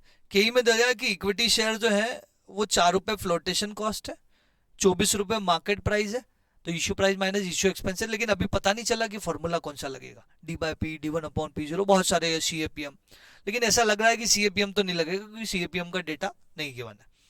The next year dividend is 1 और ग्रोथ रेट इज 5, मतलब यहां से पता चल गया कि फॉर्मूला लगेगा डिविडेंड ग्रोथ वाला, और डिविडेंड ग्रोथ वाला फॉर्मूला क्या है, KE is equal to D1/P0 plus G, right. और इन्होंने बोल दिया आगे चल के कि next year dividend is 1, next year dividend 1 रुपए है, मतलब ऑलरेडी ये D1 है तो कन्वर्ट करने की जरूरत नहीं है, divided bye P0 issue price minus issue expenses, right, यानी कि 24 में से 4 लेस करेंगे तो 20, प्लस ग्रोथ रेट इज 5 0.05। जब भी हम परसेंटेज किसी फॉर्मूले में यूज करेंगे तो एक रूल हमने पहले से बना रखा है, वो पॉइंट में लिखेंगे, बाद में परसेंटेज में कन्वर्ट करने के लिए मल्टीप्लाई 100 कर लेंगे, राइट। 1 डिवाइडेड बाय 20 प्लस 0.05, तो इट्स कमिंग 0.10। 0.10 को मल्टीप्लाई 100 करेंगे तो इक्वलेंट टू क्या हो जाएगा, 10%, राइट। ये आपका केडी केपी केई आ गया। अब हमें क्या निकालना है, अब हमें स्टेप नंबर 2 की तरफ जाना है। स्टेप नंबर 2, ये प्रेजेंटेशन का हिस्सा, calculation of WACC, calculation of weighted average cost of capital. इसमें भी ए और बी पार्ट बांट दो आप, बुक वैल्यू और मार्केट वैल्यू। तो बुक वैल्यू करते टाइम बुक वैल्यू लिखेंगे, मार्केट वैल्यू करते टाइम मार्केट वैल्यू लिखेंगे। तो कैपिटल कौन कौन सी है ये देख लो। तो कैपिटल है जिस हिसाब से उन्होंने दिया है हम ले लेते हैं, डेट, प्रेफरेंस और इक्विटी। तो जिस सीक्वेंस में उन्होंने दिया उसी सीक्वेंस में ले लेते हैं, डेट, फिर प्रेफरेंस और फिर इक्विटी। बुक वैल्यू कितनी कितनी है, 5 लाख, 5 लाख और 10 लाख। कॉस्ट कितनी कितनी है, तो ये हम अभी निकाल के आ चुके हैं। कॉस्ट ऑफ कैपिटल में अगर हम देखें तो ये केडी जो है वो 5.51, केपी जो है वो 5.25 और केई जो है वो 10%। तो ये एज इट इज हम यहाँ लिख देंगे कि 5.51%, 5.25% और 10%। बस अब आपको बुक वैल्यू इंटू कॉस्ट करना है, बुक वैल्यू इंटू कॉस्ट करने के बाद इसका टोटल करना है और इसके टोटल को डिवाइड इसके टोटल से करना है जो कि 20 लाख है। तो आपका WACC आ जाएगा, right, weighted average cost of capital. हो जाओ शुरू, मुझे फाइनल टोटल बताओ कि 5 लाख इंटू 5.51%, तो ये आ रहा है 27,550 मेमोरी प्लस। फिर 5 लाख मल्टीप्लाई 5.25%, ये आ रहा है 26,250 मेमोरी प्लस। फिर 10 लाख का 10% तो डायरेक्ट ही आ रहा है 1 लाख, 1 लाख को सीधा मेमोरी प्लस में ही डाल दो, 1 lakh memory plus. Memory recall जब करोगे तो इट्स कमिंग 1,53,800। तो WACC आएगा 153,800 की टोटल कॉस्ट और 20 लाख की टोटल कैपिटल, मल्टीप्लाई 100 कर दो तो परसेंटेज में आ जाएगा, राइट। ये आ गया कितना answer, divide by 20 lakh into 100, 7.65% is weighted average cost of capital from book value. क्या ये क्लियर है? अब इस बुक वैल्यू की जगह बस बाकी सब कुछ सेम ही रहेगा, ये सब कुछ सेम रहेगा, मल्टीप्लाई करोगे तो वैल्यू अलग आ जाएगी क्योंकि ये वैल्यू चेंज होगी। तो इस बुक वैल्यू की जगह मैं मार्केट वैल्यू रख दूंगा तो मार्केट वैल्यू वेट से आंसर आ जाएगा। श्योर करें सेकंड, ये क्लियर है? चलो तो मार्केट वैल्यू रख देते हैं तो बी पार्ट हो जाएगा आपका, B part market value weight से हम आंसर निकाल रहे हैं। ठीक है, मार्केट वैल्यू वेट में वही debt, equity, debt preference equity, debt preference equity. ठीक है, डेट जो है अब कितनी होगी, डेट मार्केट वैल्यू के हिसाब से तो 5 लाख डिवाइडेड बाय, याद आ रहा है आपको, वो मार्केट वैल्यू में कन्वर्ट करना पड़ेगा, 5 लाख डिवाइडेड बाय 100 मल्टीप्लाई 105, तो ये आ जाएगा 5,25,000, 5,25,000। ऐसे ही आप प्रेफरेंस का करोगे तो 5,50,000 आएगा, ऐसे ही आप इक्विटी का करोगे तो 24 लाख आएगा। क्रॉस चेक इट, चेक कर लो आप। कॉस्ट सेम रहेगी, कॉस्ट में कोई चेंज नहीं, कॉस्ट में बुक वैल्यू मार्केट वैल्यू का कोई पंगा ही नहीं, कॉस्ट विल बी सेम, 5.51%, 5.25% और 10%, राइट। एग्जैक्टली हमने सेम कॉस्ट यहां पे लिख दी। फिर वही market value into cost divided, right, ये टोटल, इस टोटल को डिवाइड कर देंगे इसके टोटल से, तो ये कितना आ रहा है 24 लाख प्लस 5,50,000 प्लस 5,25,000, तो it's coming 34,75,000, right. Cross check कर लेना। ठीक, अब मार्केट वैल्यू इनटू कॉस्ट, ये मैं आपसे चाहूंगा कि 2 मिनट में, मैं कैलकुलेटर पे कर रहा हूं तब तक आप भी निकाल के वो आंसर बता दो, राइट। 525 इंटू 5.51% मेमोरी प्लस, मैं सीधा मेमोरी में डाल रहा हूं, 5,50,000 इंटू 5.25% मेमोरी प्लस, फिर 24 lakh into 10% memory plus. Memory recall किया मैंने, तो जिस इससे पहले मेरे मेरे पहले आपका आंसर आ चुका होगा, I am 100% sure. It's coming 297,802.5। इसको अगर मैं डिवाइड कर दूं 34,75,000 इंटू 100, तो ये मेरा 8.57% आंसर आएगा। WACC weighted average cost of capital 8.57%। क्या ये आंसर आ रहा है? Cross check it.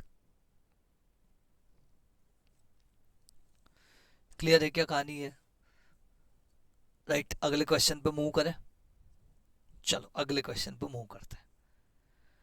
क्वेश्चन हम करते हैं अगला, क्वेश्चन नंबर 16। अच्छा क्वेश्चन है, ये भी करने में आपको मजा आएगा। राइट, अभी तो हमने केवल एक बेसिक डेवलप करने के लिए 15 लिया, अदरवाइज 15 ऐसा क्वेश्चन था नहीं कि इसको रिवीजन सेशन में लेने की जरूरत पड़े। राइट, लेकिन एक गो थ्रू करने के लिए, चीजों को समझने के लिए, प्रेजेंटेशन को समझने के लिए उस क्वेश्चन को लिया। अब हम आते हैं 16 पे, और अच्छा क्वेश्चन। 16 को जब हमने पढ़ा तो इन्होंने यहाँ पे भी यही बात बोली कि बुक वैल्यू और मार्केट वैल्यू से आपको WACC निकालना है। नॉर्मल है, बुक वैल्यू भी इन्होंने दे दी, मार्केट वैल्यू भी इन्होंने दे दी। रिटेन अर्निंग की मार्केट वैल्यू देंगे नहीं, आपको ये पता है कि इस इक्विटी की मार्केट वैल्यू में इस रिटेन अर्निंग की मार्केट वैल्यू जुड़ी हुई है। ठीक, अगर इस मार्केट वैल्यू को मुझे बाइफर्केट करने की जरूरत पड़े कि कितना इक्विटी का है और कितना रिटेन अर्निंग का है, तो ये कैसे पता चलेगा? तो इसको आप इसके बुक वैल्यू रेशियो में बांट दो कि जिस रेशियो में बुक वैल्यू है उसी रेशियो में मार्केट वैल्यू बढ़ जाएगी। राइट, उसी रेशियो में। कितना रेशियो है ये? 12:3। इसको और सिंप्लीफाई करें तो 4:1। 4:1 का एक रेशियो आ रहा है। राइट, यहां से जब हम बांटेंगे तो इक्विटी को 4 और रिटेन अर्निंग को 1 दे देंगे, तो 4:1 के रेशियो में जब हम बांटेंगे तो ये आएगा 1,60,00,000 की वैल्यू, और यहां आएगी एक हिस्से की 40 लाख की value. You can convert it. लेकिन ये कन्वर्जन का फायदा तब है जब KE और KR दोनों अलग अलग हो। अगर KE और KR दोनों सेम है, लेट्स से कि 15% ही KE है, 15% ही KR है, तो फिर अलग अलग करके 15% से मल्टीप्लाई करके फायदा नहीं है। उस केस में तो रिजर्व्स एंड सरप्लस लिखो ही मत, सीधा इक्विटी के सामने 2 करोड़ लिख दो। करेक्ट। अब हम एक एक डेटा पढ़ेंगे और एक एक डेटा से कौन सा फॉर्मूला लगेगा ये एनालाइज करेंगे। श्योर? चलो एक एक डेटा पढ़ते हुए जा रहे हैं। इक्विटी में बोला equity shares are quoted at 130, 130 इनकी market price, and the new issue price is 125। Issue आप 125 पे लाग रहे हो, तो आपके लिए काम का जो है वो इश्यू प्राइस है। राइट, कोटेड प्राइस नहीं है। Issue price will be considered at first priority. अगर ये नहीं होता ना तो हम 130 पे ही वैल्यू करते। Getting my point? तो 125 पे ही करेंगे। ठीक है, विल बी फुल्ली सब्सक्राइब्ड। और फ्लोटेशन कॉस्ट 5, मतलब इश्यू प्राइस में से जब इश्यू एक्सपेंसेस लेस करेंगे 5 रुपए और, तो आपका नेट प्रोसीड रियलाइज 120 होगा। श्योर? नेट प्रोसीड रियलाइज 120 रुपए होगा। यहां से पता नहीं चला कि फॉर्मूला कौन सा लगेगा, वो फॉर्मूला पता चलेगा यहां से कि during the 5 years dividend have steadily increase from 10.6 to 14.19, मतलब डिविडेंड बढ़ता हुआ जा रहा है। तो ये श्योरिटी आ गई कि यहां पे ग्रोथ अवेलेबल है। कितनी है वो नहीं पता, वो हम निकाल लेंगे, लेकिन ग्रोथ अवेलेबल है ये पता चल गया। ग्रोथ अवेलेबल है तो फॉर्मूला लगेगा D1/P0 प्लस G वाला, और वैसे भी मेजोरिटी टाइम आपको यही फॉर्मूला लगता हुआ दिखेगा। अब ग्रोथ कैसे निकाले? तो हमें टाइम वैल्यू ऑफ मनी आता है ना, टाइम वैल्यू ऑफ मनी आता है, बहुत फाउंडेशन से पढ़ते हुए आ रहे हैं हम टाइम वैल्यू ऑफ मनी, कि ये 10.6 से अगर कोई 14.19 हो गया विद इन 5 years, तो किस रेट से हुआ होगा? क्या वो रेट नहीं निकाली जा सकती कि प्रेजेंट वैल्यू, फ्यूचर वैल्यू और एन? राइट, कि future value is equal to present value multiply 1 + R⁴n। तो सब कुछ गिवन है, आर मिसिंग है, आर आ जाएगा। करेक्ट, तो वो आर आपका होगा ग्रोथ। ठीक, फिर इन्होंने बोला dividend at the end of current year is expected to be 15। Already इन्होंने D1 प्रिंट करके दिया है, तो इसमें अलग से आप ग्रोथ का इंपैक्ट डालने की जरूरत नहीं है। ये 15 रुपए आपका D1 हो जाएगा। ठीक है, तो इक्विटी में कौन सा फॉर्मूला लगेगा समझ आ गया क्या? चलो इक्विटी का लगा ही देते हैं हैंड टू हैंड। अब हम क्वेश्चन में थोड़ा सा प्रेजेंटेशन कम करेंगे, लेकिन एग्जाम में आपको समझ आ गया कि प्रेजेंटेशन आपको कैसे करना है। क्वेश्चन नंबर 16 की तरफ हम मूव कर रहे हैं। राइट। और 16 में हम अब देख रहे हैं के ई कितना होगा, राइट। के ई में फॉर्मूला लगेगा d1 upon p0 plus G. d1 कितना होगा 15, p0 कितना होगा, राइट। p0 होगा 125 में से 5 रुपए लेस करके 120, प्लस जी कितना होगा, इसकी चर्चा हम अभी वर्किंग नोट में यही करते हैं, राइट। कि ये जी हम कैसे निकालेंगे, वर्किंग नोट हम यही प्रेजेंट कर रहे हैं हैंड टू हैंड, कि future value is equal to present value multiply 1 plus R to the power n। 14.19 is equal to 10.6 multiply 1 plus R to the power 5, ठीक है। फिर सॉल्व करते टाइम ये इधर आके डिवाइड कर देंगे, right. 14.19 divided by 10.6, 14.19 divide by 10.6, तो it's coming 1.3387 is equal to 1 plus R to the power 5। अब आपके पास यहाँ बहुत सारे तरीके हैं कि 5 पावर को इधर लाके 1/5 कर दो और फिर सॉल्व कर दो, या फिर ट्रायल एंड एरर से निकाल लो, राइट। शुरू हो जाओ, राइट। 1 मिनट का टाइम मैं आपको दे रहा हूँ कि आप मुझे ये आर की वैल्यू निकाल के बताओ, राइट। बहुत पढ़ा है हमने फाउंडेशन में और सारा, राइट। इसमें हम एंटर होने की कोशिश नहीं कर रहे, तो आप कैसे भी सॉल्व करो, ट्रायल एंड एरर से करो, या आप पावर को इधर लाके 1/5 करो, फिर 1/5 के बाद वो 12 बार अंडर रूट वाला मेथड लगा दो, राइट। सब कुछ याद है आपको, उससे आंसर चाहिए, राइट।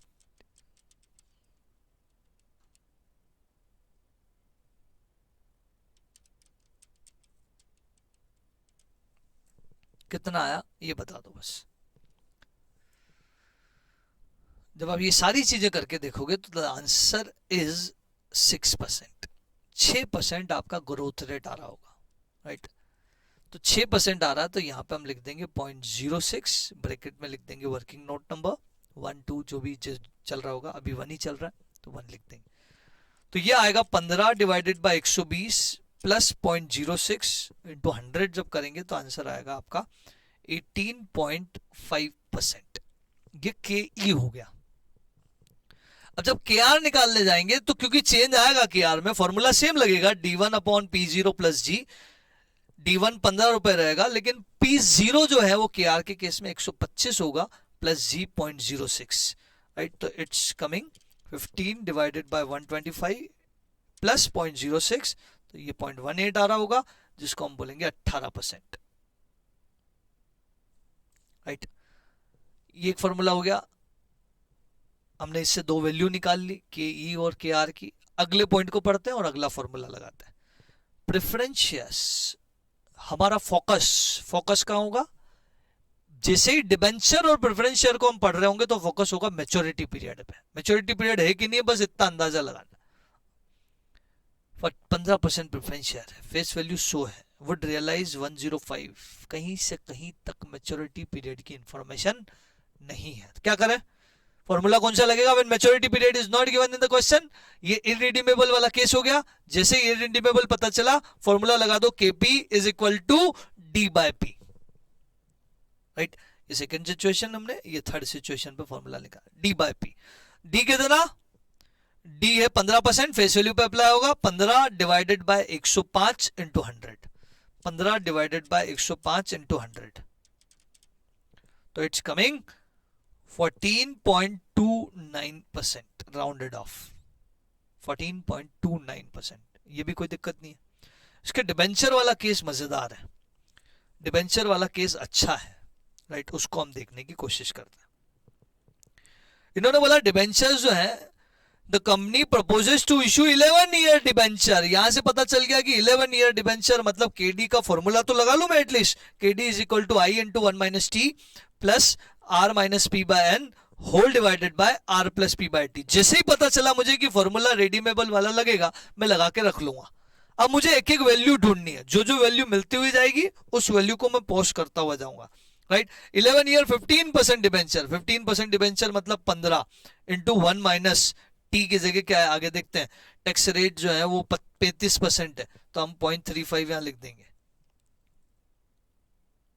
प्लस आगे बढ़े देखते हैं क्या बोला है उन्होंने। But the yield on the same debenture, yield on the debenture of similar maturity and risk class is 16%। यार ये लाइन समझ नहीं आई यार, ये थोड़ी सी कंफ्यूजिंग लाइन। बोले क्या समझा, चलो समझते हैं, देखते हैं आगे। फ्लोटेशन कॉस्ट इज 2%, ये तो इश्यू प्राइस में से इश्यू एक्सपेंसेस लेस होगा। रिडेम्पशन प्राइस की कहीं कोई इंफॉर्मेशन नहीं है, और when redemption price is not given in the question और no information about is this, हमारे पास इंपॉर्टेंट नोट है, हम मान लेंगे ये क्या मान लेंगे, सो एट पार, राइट। ब्रैकेट में क्या लिख देंगे, अज्यूम्ड एट पार। चाहो तो नोट भी डाल सकते हो, उस नोट में मेंशन कर दो कि 100 माइनस, अब ये कितना है वो नहीं पता चल रहा है, divided by 11 whole divided by 100 plus P कितना है ये नहीं पता चल रहा है, डिवाइडेड बाय 2। मतलब पूरी कहानी पी पे फोकस हो गई। इवन पी में भी इश्यू प्राइस नहीं मिल रहा, इश्यू प्राइस में से इश्यू एक्सपेंसेस कितना लेस करना है वो हमारे पास इंफॉर्मेशन है, राइट, कि वो 2% दिया है तो 2% हम 2 रुपए मान लेंगे। लेकिन इश्यू प्राइस मतलब पूरा क्वेश्चन इश्यू प्राइस पे शिफ्ट हो गया, इश्यू प्राइस अवेलेबल हो गई तो काम हो गया। चलो देखते हैं, P is equal to issue price minus issue expenses. Issue expenses 2 रुपए है, इश्यू प्राइस नहीं पता। इन्होंने बोला, अब वो लाइन का मीन समझते हैं, इन्होंने बोला कि अगर ये सेम डिबेंचर, मतलब अगर किसी कंपनी में जाए हम और यही डिबेंचर हम वहां ले, तो वो कंपनी हमको 16% का रिटर्न देगी सेम रिस्क लेने के बाद। मतलब आपकी दो आइडेंटिकल कंपनी, आपकी कंपनी और आपके जैसी एक और कंपनी, और वो कंपनी 16% का रिटर्न दे रही है और आपकी कंपनी 15% का रिटर्न दे रही है, तो आपकी कंपनी में कोई इन्वेस्टमेंट नहीं करेगा, तो फिर आपको कुछ मॉडिफिकेशंस करने पड़ेंगे। तो आप 15% का डिबेंचर तो रजिस्टर करा चुके हो, तो इसमें कोई मॉडिफिकेशन नहीं कर सकते, लेकिन सामने वाले के लिए आप ये 15% का रिटर्न ज्यादा परसेंटेज में भी कन्वर्ट कर सकते हो by reducing your issue price. अगर आप 100 रुपए पे इश्यू करके 15 रुपए दे रहे हो तो सामने वाले के लिए 15 रुपए 15% है, लेकिन अगर आप 50 रुपए पे इश्यू करके 15 रुपए दे रहे हो तो सामने वाले के लिए वो 30% है। समझ पा रहे हो, मतलब सामने वाले के लिए वो 16% कब होगा, जब हमारी इश्यू प्राइस कितनी होगी। Getting my point. तो इश्यू प्राइस रिड्यूस करेंगे, लेकिन कितनी रिड्यूस करेंगे कि सामने वाले के लिए वो 16% का रिटर्न बन जाए। तो 15 रुपए का रिटर्न या 15 रुपए का इंटरेस्ट किस प्राइस पे 16% होगा, तो 15 डिवाइडेड बाय 16% अगर आप कर दो ना, तो आपका जो प्राइस आएगा वो ऑटोमेटिक आ जाएगा। 15 डिवाइड बाय 16%, 93.75। क्रॉस चेक भी कर सकते हो कि 93.75 पे 15 रुपए का डिविडेंड, 15 रुपए का इंटरेस्ट, इन्वेस्टर के लिए 16% का रिटर्न होगा। 93.75 में से 2 लेस करेंगे तो 91.75 आ जाएगा, राइट। और 91.75 एक बार आ गया तो फिर तो आपकी पूरी कहानी सॉल्व ही हो गई। 91.75 91.75 अब ये पूरा हिस्सा सॉल्व हो जाएगा। बताओ कितना परसेंट रिटर्न आ रहा है, राइट। 15 को अगर आफ्टर टैक्स करें तो ये आ रहा है 9.75 प्लस 100 माइनस 91.75 डिवाइडेड बाय 11, तो ये आ रहा है 0.75 whole divided by 100 plus 91.75, 100 plus 91.75 divide by 2, तो ये आ रहा है 95.875, राइट। चलो सॉल्व करते हैं। 9.75 प्लस 0.75 डिवाइडेड बाय 95.875 परसेंटेज, तो इट्स कमिंग 10.95%। ये आपका केडी हो गया, ठीक। यही तक का क्वेश्चन मेरे हिसाब से मेरी हेल्प की जरूरत के साथ था। इसके बाद तो आपके पास ये सारी बुक वैल्यू अवेलेबल है, इनकी कॉस्ट आप निकाल ही चुके हो। इनकी कॉस्ट अगर हम देखें तो इसकी कॉस्ट से 18.5%, 18%। प्रेफरेंस की कॉस्ट आई कितनी, 14.29%, और ये वाली अभी आई 10.95%, 10.95%। बस इसको मल्टीप्लाई करके WACC में अब कोई दम नहीं बचा, वैसा ही जैसा हमने पिछली बार किया था, राइट। जस्ट अ मिनट,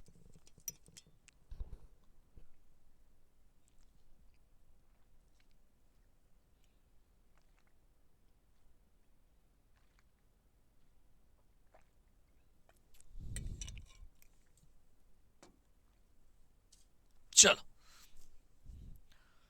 बढ़ जाए अब आगे। मार्केट वैल्यू में करते टाइम ये ध्यान रखना, क्योंकि दोनों की कॉस्ट अलग अलग है। तो मार्केट वैल्यू में इक्विटी में आएगा 1,60,00,000 और यहां आएगा 40,00,000, राइट। 4:1 के रेशियो में हम बुक वैल्यू के रेशियो में बांट देंगे, और उसके बाद फिर कहानी सेम, राइट। उसको मल्टीप्लाई इन्हीं कॉस्ट से करेंगे, वैल्यू ये वाली ले लेंगे और WACC आ जाएगा, ठीक है।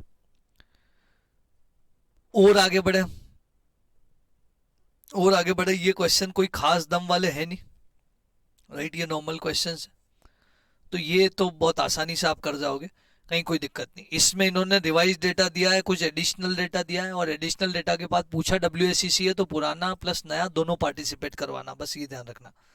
जब मार्जिनल ना पूछा जाए तब तक आपको नया डेटा अप्लाई नहीं करना, मार्जिनल के केस में ही नया डेटा लगता है। Question number 19 is a good question, हम इस पे आएंगे। 19 क्वेश्चन एक अच्छा क्वेश्चन है, इसको हम सॉल्व करेंगे, राइट। करें, पढ़े, चलो हो जाओ तैयार। 19 में ABC Limited has the following capital structure which is considered to be optimum as on 31st March 2010। considered to be optimum बोला है, और जैसे ही ये वर्ड आएगा ये आपको ध्यान रखना है, ऑप्टिमम का मतलब होता है कि ये रेशियो में कोई छेड़छाड़ नहीं होगी, अमाउंट चाहे जितना लाओ आप, रेशियो यही रहेगा, क्योंकि ये रेशियो बिगड़ा तो ऑप्टिमम लेवल बिगड़ जाएगा। रेशियो क्या यही रहेगा कि अगर डेट की बात करें तो डेट जो है वो आपका 15, टोटल कैपिटल 2 लाख है, 2 लाख का 30,000 जो है वो 15% है, तो इसका प्रोपोर्शन हम 0.15 निकाल लेते हैं, प्रेफरेंस का प्रोपोर्शन हम 0.05 निकाल लेते हैं, और इक्विटी का प्रोपोर्शन हम 0.80 निकाल लेते हैं। कैसे निकाला? This divided by 2 lakh, this divided by 2 lakh, 1,60,000 divide by 2 lakh, right.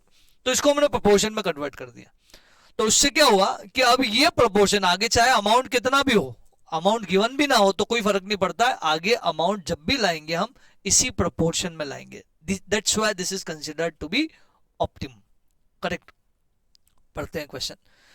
The company has market price of 23.6, market price 23.6 है, नेक्स्ट ईयर डिविडेंड जो है वो है 50% ऑफ 2010 ईपीएस, 2010 के ईपीएस का 50%। अब 2010 का ईपीएस भी चाहिए, आगे एक टेबल आएगी जिसमें लिखा है 2010 का ईपीएस, और वो 2010 का ईपीएस कौन सा है, नेक्स्ट ईयर डिविडेंड, मतलब वो D1 कंसिडर होगा, ठीक है। The following is the trend of EPS for past 10 years is expected to continue in future. तो जब आप इस ट्रेंड को ऑब्जर्व करोगे ना, तो ऑब्जर्व से एक रेट निकल आएगी, जब आप इसको ऑब्जर्व करोगे कि यहां से यहां कितना चेंज, यहां से यहां कितना चेंज, यहां से यहां कितना चेंज, तो पता चलेगा हर साल ये 10% से ही ग्रो हो रहा है, मतलब ग्रोथ रेट कितनी है, G इज इक्वल टू 10%, यहां से पता चल जाएगा। तो बाद में हम एक नोट डालेंगे कि by observing the table of EPS we are finding the growth rate of 10%। Mind में ये भी आ सकता है कि सर ऑब्जर्वेशन से नहीं पता चला तो क्या करें, नहीं पता चला तो ये आपके लिए प्रेजेंट वैल्यू, ये आपके लिए फ्यूचर वैल्यू, और टाइम पीरियड आपके लिए 9 साल होगा, ये ध्यान रखना।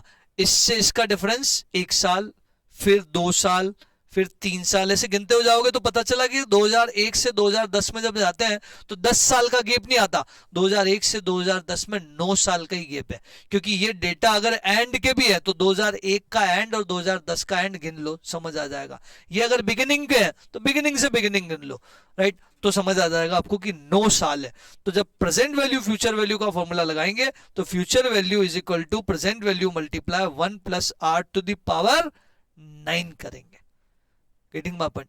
तो उस केस में आपका आंसर उस केस में भी 10% ही आएगा, लेकिन अगर उसके अलावा भी कुछ हुआ तो जो होगा वो आ जाएगा। तो एग्जाम में ये ऑब्जर्वेशन नहीं आए या टेबल ऐसी ना दे जिससे ऑब्जर्वेशन से आंसर आ पाए, तो हमें फिर प्रेजेंट वैल्यू फ्यूचर वैल्यू जो पिछले क्वेश्चन में किया एज इट इज फॉर्मूला लगा लेंगे।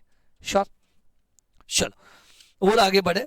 तो पता तो चल गया कि हमें फॉर्मूला कौन सा लगेगा, राइट, वो कौन सा लगेगा, D1 upon P0 plus G, क्योंकि सब कुछ इसकी इंफॉर्मेशन गिवन है, ठीक। The company issue new debenture carrying 16% rate of interest and current market price is 96। क्या मैच्योरिटी पीरियड गिवन है? क्या नहीं गिवन है, तो फॉर्मूला इररिडीमेबल वाला लगेगा। Preference share with rupees 9.2 with an annual dividend of 1.1 per share were also issued, right। यहां पे भी कोई मैच्योरिटी पीरियड गिवन है क्या? नहीं गिवन है, मतलब यहां पे भी इररिडीमेबल वाला फॉर्मूला लगेगा, राइट। तो ये तो आसान वाले फॉर्मूले। इन्होंने बोला calculate after tax cost of new debt, cost of new preference share. New मतलब कौन सा? न्यू डेटा के साथ, राइट। यानी कि पुराना कितना रेट हमें लेना देना नहीं, पुराना 14% और 11% था, लेना देना नहीं है, हमें इस नए डेटा से लेना देना है, ये ध्यान रखना आप, राइट। तो कॉस्ट ऑफ न्यू डेट जब आप निकालने जाओगे तो नए डेटा के हिसाब से आई इंटू 1 माइनस टी, आई कितना है 16, 16 into 1 minus 0.5 divided by P 96 into 100, ये आपका के डी आ जाएगा नए डेटा के हिसाब से, राइट। 8 डिवाइडेड बाय 96 परसेंटेज करोगे तो 8.33% आएगा। वैसे ही अगर ये निकाले हम तो d बाय पी मतलब 1.1 divided by 9.2 into 100, 1.1 divided by 9.2 into 100 करोगे तो ये आएगा 11.96% राउंडेड ऑफ। तीसरा पार्ट क्या बोल रहा है, तीसरा पार्ट इंपॉर्टेंट है, कि वो बोल रहा है, तीसरा पार्ट बोल रहा है कि new equity share, new equity share की प्राइस निकालनी है, लेकिन ये बोल रहा है consuming new equity share from retain earning, मतलब के ई की बजाय आपको के आर यूज करना है, करना वही है, राइट, करना एग्जैक्ट फॉर्मूला सेम लगाना है, बस के आर निकालना है आपको। तो ठीक है ना भैया, के आर भी है तो फॉर्मूला तो सेम ही लगना है, राइट। के आर इज इक्वल टू क्या फॉर्मूला लगता है, अगर मैं यहां ले लूं थोड़ा सा, यहां पे K R is equal to D1 upon P0 plus ji.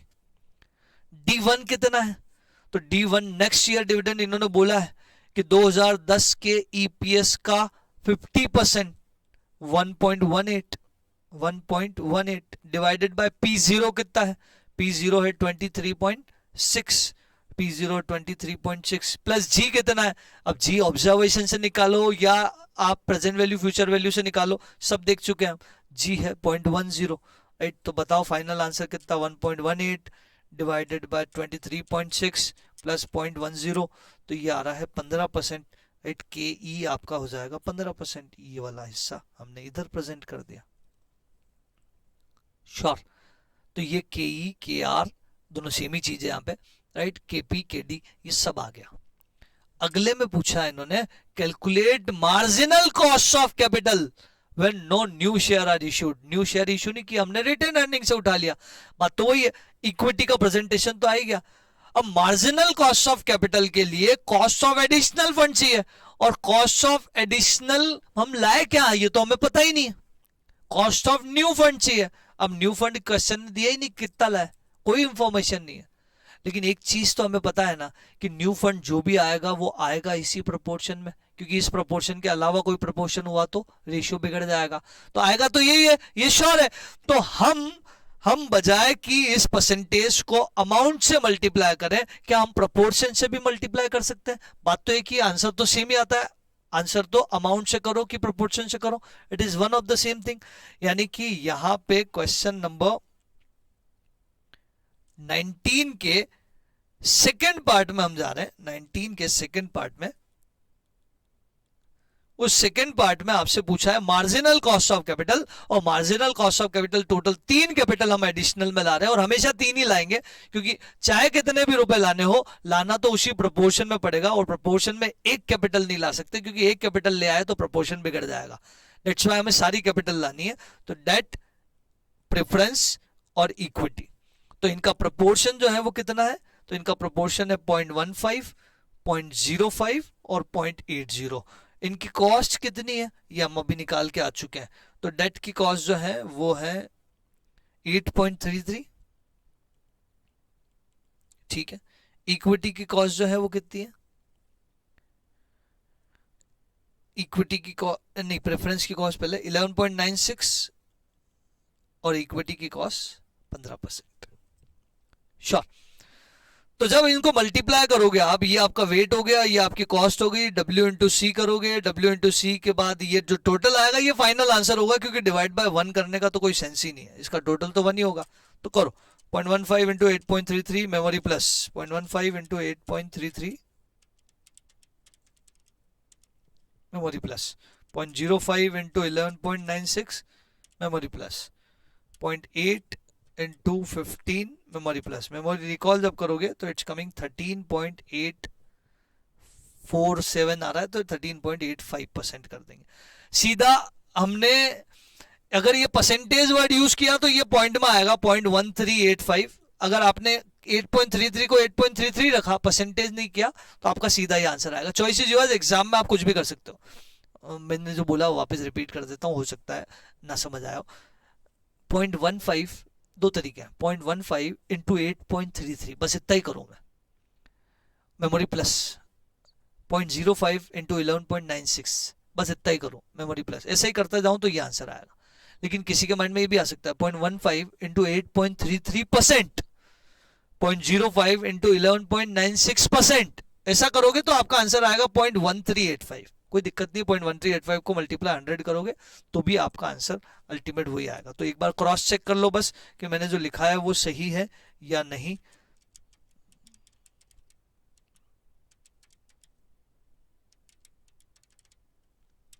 Correct, ये इसका सेकेंड पार्ट हो गया। और इसका थर्ड पार्ट बहुत मजेदार है, मजा आएगा आपको इसके तीसरे पार्ट को पढ़ने में। थर्ड पार्ट मजेदार है, बहुत अच्छा पार्ट है। इन्होंने बोला how much can be spend for capital investment before new ordinary share must be sold, assuming that the retained earning of next year investment are 50% of 2010 EPS। तो पहले तो आप क्या करो, अगले साल का रिटेन अर्निंग निकाल लो ताकि समझ आए। रिटेन अर्निंग अगले साल का कितना है?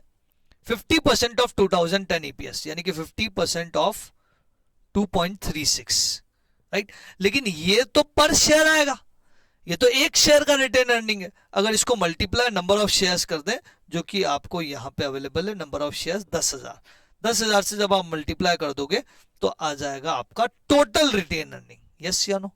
तो करो, 1.18 मल्टीप्लाई 10,000 करोगे तो 11,800 रुपए आपका रिटेन अर्निंग आ जाएगा। करेक्ट। और हर साल कुछ ना कुछ तो कमाओगे जो आपके पास रहेगा। देखो आपकी ये बैलेंस शीट है, और इस बैलेंस शीट में इक्विटी, डेट और प्रेफरेंस तीन ही कैपिटल है जो कि ऑप्टिमम रेशियो में मेंटेन्ड है। अब हुआ क्या कि डेट तो एज इट इज रहा, प्रेफरेंस तो एज इट इज रहा, लेकिन इक्विटी में क्या हुआ कि ये 11,800 जो हमने कमाया वो रिजर्व्स एंड सरप्लस में जाके जुड़ गया। अब वो रिजर्व्स एंड सरप्लस में जाके जुड़ गया तो इक्विटी की वैल्यू क्या हो गई? बढ़ गई, क्योंकि equity include equity share capital plus reserves and surplus. अब इक्विटी की वैल्यू बढ़ गई तो भैया जो रेशियो हमारा ऑप्टिमम था वो बिगड़ गया, और ये बिगड़ना नहीं चाहिए था। तो आपको उस रेशियो को मेंटेन करने के लिए जो ये रिटेन अर्निंग का पोर्शन आपकी बैलेंस शीट में जुड़ के आपकी इक्विटी को बढ़ा रहा है, तो आपको क्या करना है? उसी प्रोपोर्शन में आपको डेट और प्रेफरेंस भी थोड़े थोड़े बढ़ा देने हैं, ताकि वो रेशियो ओरिजिनल रेशियो के बराबर हो जाए। मतलब रेशियो बिगड़ा ये तो समझ आया, डेट और प्रेफरेंस बढ़ाना पड़ेगा ये भी समझ आया। अब कितना कितना करना है, क्या करना है, उसकी चर्चा हम करेंगे। Getting my point? तो अब यहां मुझे बताओ कि ये 11,800 जिस कैपिटल को रिप्रेजेंट कर रहा है उस कैपिटल का प्रोपोर्शन कितना है? ये 11,800 जिस कैपिटल को रिप्रेजेंट कर रहा है उस कैपिटल का प्रोपोर्शन कितना है? 80%। मतलब वो ओवरऑल कॉस्ट का 80% कवर करता है। मतलब ये 11,800 अगर आप लाते हो कहीं से तो इट्स रिप्रेजेंटिंग 80% कैपिटल। तो बची हुई 20% जो लानी है आपको वो इक्विटी, डेट और प्रेफरेंस से लानी है। वो जो बची हुई आपको 20 लानी है वो डेट और प्रेफरेंस से लानी है। डेट से 15% और प्रेफरेंस से 5%। टोटल हिस्सा कितना लाओगे आप जब अगर 11,800 आपका 80% का रिप्रेजेंटेशन है तो आप टोटल कैपिटल कितनी लाओगे? तब जाके ये उस कैपिटल का 80% रिप्रेजेंट होगा। तो हम कैसे करेंगे? 11,800 डिवाइडेड बाय 80 इंटू 100 करेंगे तो ये आ जाएगा total capital, right. 11,800 divided by 80 into 100 करोगे तो 14,750 आपका टोटल कैपिटल आएगा, जिसमें 11,800 इक्विटी का रिप्रेजेंटेशन और बचा हुआ 15 और 5 डेट और प्रेफरेंस का रिप्रेजेंटेशन आ जाएगा। Getting my point? ये टोटल कैपिटल हो गई। क्वेश्चन यही पूछना चाह रहा था बस आपसे। क्वेश्चन क्या पूछ रहा है? ध्यान से सुनना। क्वेश्चन ये पूछ रहा है कि आप नया इशू ना लाओ। नया इशू ना लाओ मतलब जो रिटेन अर्निंग है बस उसी को यूज करो। तो आप मैक्सिमम कितनी कैपिटल ला सकते हो? क्वेश्चन तो इस वे में नहीं पूछ रहा, क्वेश्चन ये पूछ रहा है कि मैक्सिमम आप कितना इन्वेस्टमेंट कर सकते हो। ऑब्वियसली कैपिटल लाने का फायदा ही, कैपिटल लाने का पर्पज ही यही है कि हम कैपिटल ला इसलिए रहे हैं कि हमको इन्वेस्ट करना है, राइट, हमको एक्सपेंडिचर करना है। वरना कैपिटल क्यों लाएंगे हम, उस कैपिटल पे तो कॉस्ट भी इन्वॉल्व है। गेटिंग माय पॉइंट, कि जब पैसे की जरूरत होगी तभी लाएंगे। तो पैसे का इनफ्लो और आउटफ्लो दोनों सेम ही होता है, राइट, कि सोर्सेज ऑफ फंड, जो सोर्सेज ऑफ फंड आए और वही एप्लीकेशन ऑफ फंड में जाता है। तो क्वेश्चन एप्लीकेशन के पॉइंट ऑफ व्यू से बात कर रहा है, लेकिन मैं आपको समझा रहा हूं सोर्सेज के पॉइंट ऑफ व्यू से, जो कि दोनों इक्वल होते हैं। तो ध्यान से सुनना कि 14,750 रुपए आप टोटल ला सकते हो अगर आप रिटेन अर्निंग का ये पूरा हिस्सा यूटिलाइज करना चाहते हो, तो आप मैक्सिमम 14,750 ला सकते हो, राइट, जिसमें 11,800 रिटेन अर्निंग हो गया और बचा हुआ हिस्सा डेट और प्रेफरेंस हो गया। वो लाना ही पड़ेगा। डेट और प्रेफरेंस क्यों लाए, माइंड में वापस आ सकता है, वो लाना ही पड़ेगा क्योंकि रेशियो मेंटेन करना है। डेट्स व्हाई हम केवल एक कैपिटल से पैसा नहीं ला सकते, हमें बची हुई कैपिटल से भी पैसा लाना होगा। श्योर, आप ऐसा भी कर सकते थे कि 11,800 डिवाइड बाय 80 इंटू 5 करो तो प्रेफरेंस आ जाएगा, 11,800 डिवाइड बाय 80 इंटू 15 करो तो डेट आ जाएगा, और उन सबको जोड़ो तो भी 14,750 ही आएगा। तो अल्टीमेट 14,750 हमने टोटल वे निकाल लिया। अगर आपको नए शेयर के इश्यू को नहीं लाना है, नए इक्विटी शेयर इश्यू नहीं करने हैं, तो आप मैक्सिमम 14,750 रुपए ही ला सकते हो। अगर आप 14,750 से थोड़े से ज्यादा पैसे भी ले आओ ना, लेट्स से कि मैं 15,000 रुपए लाना चाहता हूं, मतलब 15,000 रुपए का मुझे कोई कैपिटल एक्सपेंडिचर करना है, खर्चा करना है, तो 15,000 लाना पड़ेगा। मैं 15,000 लाना चाहता हूं, चलो ठीक है ले आओ, तो आपको 80% तो इक्विटी से ही लाना है। तो 15,000 का 80% जब करोगे तो पता चलेगा कि वो आया 12,000 रुपए, राइट, 15,000 का 80%। अब 12,000 रुपए में आप जब देखोगे ना, तो आपके पास इक्विटी में 11,800 ही है। 200 रुपए कहां से लाओगे, 200 रुपए आपको नए शेयर से लाने पड़ेंगे। और क्वेश्चन ने मना ही कर दिया, how much can be spend for capital investment before new ordinary share must be sold.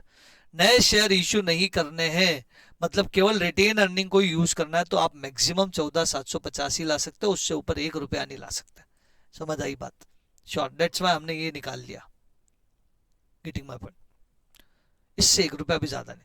अब फोर्थ पार्ट में क्या बोल रहे हैं कि अगर हम इससे ऊपर जाते हैं, अमाउंट कैलकुलेटेड इन सी से ऊपर जाते हैं, तो बताओ हमारा revise marginal cost of capital कितना होगा। तो revise marginal cost of capital में तो वही करना है, equity debt preference equity, debt का प्रोपोर्शन 0.15, प्रेफरेंस का प्रोपोर्शन 0.05, इक्विटी का प्रोपोर्शन 0.80, यही करना है। ये वेट रहेगा, ये फिक्स है, इसकी कॉस्ट भी रहेगी वो फिक्स है, लेकिन इक्विटी की कॉस्ट चेंज हो जाएगी, कोई दिक्कत नहीं। इक्विटी की कॉस्ट क्योंकि पहले 23.60 पे बेस्ड थी, अब वो कॉस्ट कित पे बेस्ड हो जाएगी, 20 पे बेस्ड हो जाएगी, ठीक है ना। तो कई रिवाइज कर देंगे, बाकी सब कुछ सेम।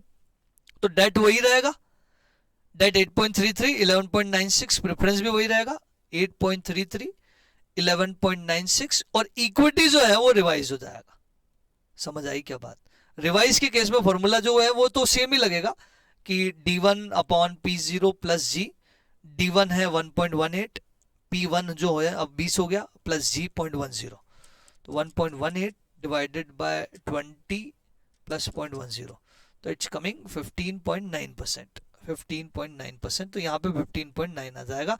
बाकी सब कुछ तो ठीक है, बाकी सब कुछ वैसा ही है, कहीं कोई दिक्कत नहीं है। WACC आप निकाल लोगे। ये था क्वेश्चन नंबर 19 के सारे पार्ट, जिसका तीसरा पार्ट सबसे ज्यादा इंपॉर्टेंट था, राइट। घर पे जाके इस क्वेश्चन को एक बार फिर रिवाइज जरूर करना, ताकि एक प्रैक्टिस हो जाए। श्योर, ठीक है।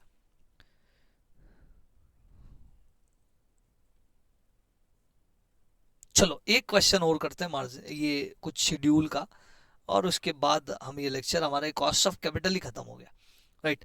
और ये क्वेश्चन भी आता है आपको, राइट, लेकिन फिर भी कर लेते, एक प्रैक्टिस हो जाएगी।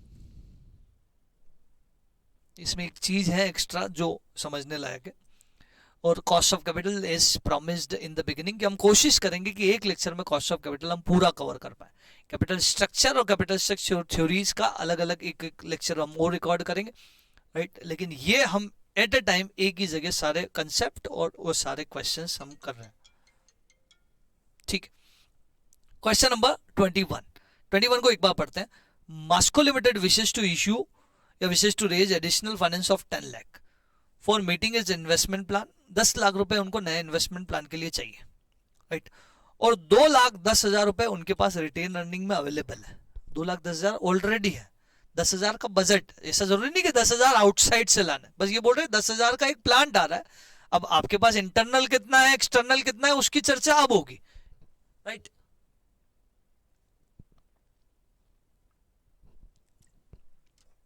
तो ऐसा माइंड में मत लाना कि ये 10 लाख का प्लान बाहर से आएगा.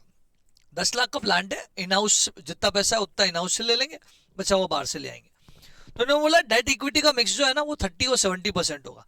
तो 30-70 करते टाइम आप 2,10,000 पहले लेस मत करना, पहले आप ओवरऑल कैपिटल को रेशियो में बांट देना.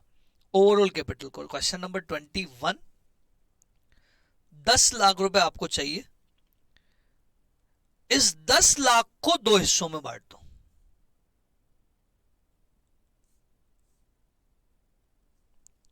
डेट और इक्विटी. कितना कितना प्रोपोर्शन किस किस का है? डेट का प्रोपोर्शन 30%, इक्विटी का प्रोपोर्शन 70%, राइट. तो 30% यानी कि 3 लाख डेट हो जाएगा और इक्विटी 7 लाख हो जाएगा. ये ध्यान रखना. रिटेन अर्निंग को लेस करने के बाद रेशियो बांट दोगे तो गड़बड़ हो जाएगी, क्योंकि retain earning is not the part of total capital. Retain earning is the part of equity capital. तो अब लेस होगा इसमें से, रिटेन अर्निंग यहां से लेस होगा, ये ध्यान रखना. इसमें रिटेन अर्निंग हो गया 2,10 और बचा हुआ जो है, बचा हुआ कितना? 4,90,000, राइट. ये बचा हुआ 490 कहां से आएगा ये बताओ. ये आएगा, बिल्कुल ठीक बोल रहे हो, ये आएगा न्यू इश्यू से. नए शेयर इशू करने पड़ेंगे. हमारे पास इंटरनली जो था वो तो था, बचा हुआ हम नए शेयर से इशू कर देंगे. डेट में भी इन्होंने बोला कि 1,80,000 तक 10% बिफोर टैक्स, मतलब 10% इंटरेस्ट रेट रहेगा, और 1,80 के ऊपर जाओगे तो 16% इंटरेस्ट रेट हो जाएगा, ठीक है. तो यहां पे डेट में भी 2 हिस्से हो गए, 1,80,000 तक अलग, और बचे हुए कितने? 1,20,000 जो बैलेंसिंग फिगर है उसके लिए अलग रेट ऑफ इंटरेस्ट लगेगा. तो ये 1,80,000 इंटरेस्ट रेट जो है वो कितना हो जाएगा? इंटरेस्ट 10% हो जाएगा, और यहां पे इंटरेस्ट कितना हो जाएगा? 16%, करेक्ट.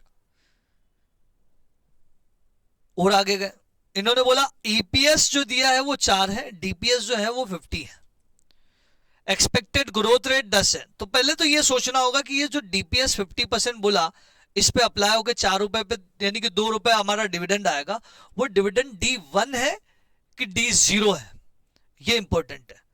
तो यहां क्लैरिटी क्वेश्चन ने दी क्या? कहीं कोई लिखा है क्या? एक्सपेक्टेड ग्रोथ रेट लिखा है, लेकिन डिविडेंड और अर्निंग में एक्सपेक्टेड वर्ड यूज किया है क्या? नहीं किया ना. मतलब it will be considered as D0. क्यों? क्योंकि इस प्रेजेंट डेटा पे अप्लाई किया गया डिविडेंड प्रेजेंट वाला होगा, राइट. एक्सपेक्टेड नहीं हो सकता, लास्ट ईयर वाला होगा, राइट. एक्सपेक्टेड नहीं हो सकता किसी भी कंडीशन में, यानी कि एक्सपेक्टेड वर्ड होने के लिए यहाँ एक्सपेक्टेड वर्ड प्रिंट होना जरूरी था, राइट. ये 2 रुपए हमारा होगा D0, तो हमें D1 ही चाहिए. फॉर्मूला हमें कोई भी रिलैक्सेशन नहीं दे रहा, फॉर्मूला हमें बोल रहा है D1. तो इस D0 को D1 में कन्वर्ट करेंगे तो वो होगा 2.2. कैसा आया 2.2? कि 2 रुपए का लास्ट ईयर का डिविडेंड, 10% ग्रोथ है, तो 10% बढ़ के ये हो जाएगा 2.2, राइट. प्राइस गिवन है, बाकी सब कुछ आपको गिवन है. तो ये सारे प्राइजेस, इसके हिसाब से आपको कैपिटल्स के कॉस्ट निकालने. तो पहला पूछा है कि to determine the pattern of additional finance, कि एडिशनल फाइनेंस का पैटर्न क्या होगा. तो ये पूरा chart itself representing the first part solution. पहले पार्ट का सॉल्यूशन ये बता दिया कि पैटर्न ऐसा होगा. दूसरे पार्ट में इन्होंने क्या बोला कि दूसरे पार्ट में इन्होंने बोला to determine the post tax average cost of additional debt. Average करना है, लेकिन एवरेज ओवरऑल का नहीं करना है, केवल डेट का करना है. तो इस वाले हिस्से का एवरेज कॉस्ट निकालना है. कोई दिक्कत नहीं, हमारे पास ये कॉस्ट है, ये अमाउंट है, ये कॉस्ट है, ये अमाउंट है, ये कॉस्ट है, लेकिन ये कॉस्ट बिफोर टैक्स है, तो पहले तो इसको आफ्टर टैक्स कर दें, राइट. इस कॉस्ट को जब आफ्टर टैक्स करेंगे तो ये होगा 5%, ये होगा 8%, राइट. 50% टैक्स रेट है, 50% इज टैक्स रेट, श्योर. तो हमने आफ्टर टैक्स कर दिया इसको 5% और 8%, ठीक है. आफ्टर टैक्स करने के बाद अब बस WACC जैसे निकालते हैं वैसे निकालो, बस डेट पे अप्लाई करना है. This into this divided by 3 lakh करो आप. 1,80,000 multiply 5%, memory plus 1,20,000 multiply 8%, memory plus memory recall करेंगे तो 18,600 टोटल कॉस्ट आएगी। टोटल कैपिटल है 3 लाख, परसेंटेज टर्म में करोगे तो इट्स कमिंग 6.2%। तो एवरेज कॉस्ट हमारी आ जाएगी 6.2%। तीसरे पार्ट में आपसे पूछा है केई और केआर की कॉस्ट दोनों सेम ही आएगी, केई और केआर दोनों सेम ही रहेंगे, right. KE oblique KR is equal to D1 upon P0 plus G. D1 कितना है, तो D1 2.2 है जो अभी हमने समझा, 2 निकलेगा और 2 के बाद ग्रोथ रेट जो है 2.2। P0 कितना है, P0 is 44 plus growth rate कितना है 0.10, तो 2.2 डिवाइडेड बाय 44 प्लस 0.10, तो ये आ रहा है 15%। ये तीसरे पार्ट का आंसर है। और चौथे पार्ट में ओवरऑल कॉस्ट ऑफ कैपिटल पूछा है। ओवरऑल मतलब ये सब पार्टिसिपेट करेंगे एक साथ, हमें आता है, राइट, कि this into this 2,10,000 into 15, 4,90,000 into 15। चाहो तो आप ऐसा भी कर सकते हो, 3 लाख इंटू दिस और 7 लाख इंटू 15%, बात एक ही है, राइट, क्योंकि अल्टीमेटली ये 7 लाख 15% की कॉस्ट को रिप्रेजेंट कर रहे हैं और ये 3 लाख की हमने एवरेज कॉस्ट निकाली ली। आप ऐसा भी कर सकते हो, आंसर दोनों ही केस में सेम आएगा। तो this is all about the all concept of cost of capital, right. Hope कि ये चैप्टर के सारे कंसेप्ट, एक एक बारीक से बारीक कंसेप्ट आपको क्लिक हो गया होगा। एक अप्रोच हमारी बाकी, रियलाइज यील्ड का एक क्वेश्चन और कर लेते हैं हम, ताकि हमारा ये चैप्टर पूरा 100% एक ही जगह हो जाए। रियलाइज यील्ड का एक क्वेश्चन हम करके फाइनल इसको यहीं रोक रहे हैं। रियलाइज यील्ड का हमारे पास जो क्वेश्चन है वो है क्वेश्चन नंबर 9।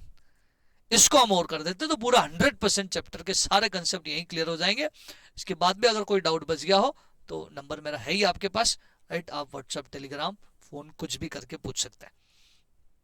चलो रियलाइज यील्ड का क्वेश्चन पढ़ लेते हैं हम। क्वेश्चन नंबर 9, रियलाइज यील्ड में आपको एक चीज ध्यान रखनी है, बस आपको रिटर्न का ज्योमेट्रिक मीन निकालना है। अब रिटर्न का ज्योमेट्रिक मीन निकालना है, नॉट प्राइस का ज्योमेट्रिक मीन। अब इन्होंने प्राइस दिए तो प्राइस से तो पहले हम रिटर्न निकालेंगे और फिर रिटर्न का ज्योमेट्रिक मीन करेंगे, ठीक है। इसको पढ़ते हैं तो पता चला कि 5 साल के आपको डेटा दिए हैं, 5 साल के डेटा दिए हैं, तो इससे 4 साल का ही रिटर्न निकल पाएगा, क्योंकि D1 plus P1 upon P0, right. तो एक बेस चाहिए आपको, तो 5 साल के डेटा में 4 साल का रिटर्न निकल पाता है, ठीक। अब इस क्वेश्चन में एक साथी थी क्या कि इन्होंने कि डिविडेंड पर शेयर लिखा, लेकिन प्राइस पर शेयर में इन्होंने एट द बिगिनिंग बोल दिया। मतलब प्राइस एट द बिगिनिंग है लेकिन dividend at the and he है, क्योंकि डिविडेंड में भी अगर बिगिनिंग होता तो ये तो हेडिंग में लिख लेते या फिर इसके ब्रैकेट में अलग से लिखते। इन्होंने इस पे स्पेसिफिकली लिखा और इस पे अगर क्लियरिटी नहीं दी, it means dividend at the end है और प्राइस एट द बिगिनिंग है। मतलब ये डिविडेंड की टेबल जो चल रही है ना, वो डिविडेंड की टेबल अगर D1, D2, D3, D4 और D5 पे चल रही है, और जो प्राइस की टेबल है ना, वो प्राइस की टेबल है P0, क्योंकि प्राइस एट द बिगिनिंग है। तो फर्स्ट ईयर की प्राइस का बिगिनिंग मतलब फर्स्ट ईयर का एंड नहीं है, P0, P1, P2, P3, P4 है। ये मार्किंग अगर आपने कर ली ना पेपर में पेंसिल से, तो आपका क्वेश्चन ही सॉल्व हो गया। फिर आप R1, R2, R3 जब निकालोगे तो D1 plus P1 upon P0 minus 1, D2 plus P2 divided by P1 minus 1, right. ऐसे आप R1, R2, R3, R4, R5 तो निकल ही नहीं पाएगा, R4 तक निकाल लोगे। फिर ऐसे R निकालने के बाद, right, 1 plus R1 into 1 plus R2 into 1 plus R3, ऐसे 1 plus R4 to the power 1/4 minus 1 कर दोगे, श्योर। तो ऐसा आपका रियलाइज्ड यील्ड वाले अप्रोच का आंसर आ जाएगा, श्योर, गॉट इट। मेरे हिसाब से आपको समझ आ गया होगा, लेकिन चलो एक प्रैक्टिस के लिए मैं आपको ये क्वेश्चन यहाँ बोर्ड पर ले लेता हूँ, राइट, और इसके बाद ही हम क्वेश्चन को रोकते हैं। अदरवाइज समझ आ गया होगा आपको। जिन लोगों को क्लियर हो गया है और लग रहा है कि आगे ये 10 मिनट भी कोई देखने की जरूरत नहीं है, तो वो लेक्चर्स बिल्कुल बिंदास होके यहीं पर रोक सकते हो और आप अपना सेल्फ ट्राई कर सकते हो। नहीं तो आप मेरे साथ बने रह सकते हो, राइट, मेरे को कैलकुलेशन में हेल्प कर सकते हो। R1 फॉर्मूला लगेगा D1 प्लस P1। D1 कितना है 1 रुपीज, D1 है 1, तो 1 प्लस P1 है 9.75, डिवाइडेड बाय P0, P0 है 9 -1, R2 D2 plus P2, D2 है 1, P2 है 11.5, 1 plus 11.5 divided by 9.75 -1, R3 D3 plus P3, D3 1.2, P3 11, 1.2 और 11, 1.2 plus 11 divided by 11.5 -1, R4, R4 क्या है, D4 plus P4, 1.25 10.6, 1.25 plus 10.6 divided by 11, right, divided by 11 -1 is equal to, ये सारे rate निकाल लो, multiply 100 कर दोगे तो वो परसेंटेज में आ जाएगा, वैसे ही रन दोगे तो पॉइंट में आएगा, क्योंकि बाद में भी हमें पॉइंट में ही चाहिए, लास्ट में हम मल्टीप्लाई 100 करते रहेंगे तो पॉइंट में ही रन दो इनको। तो 1 प्लस 9.75 डिवाइडेड बाय 9 -1, तो इट्स कमिंग 0.1944।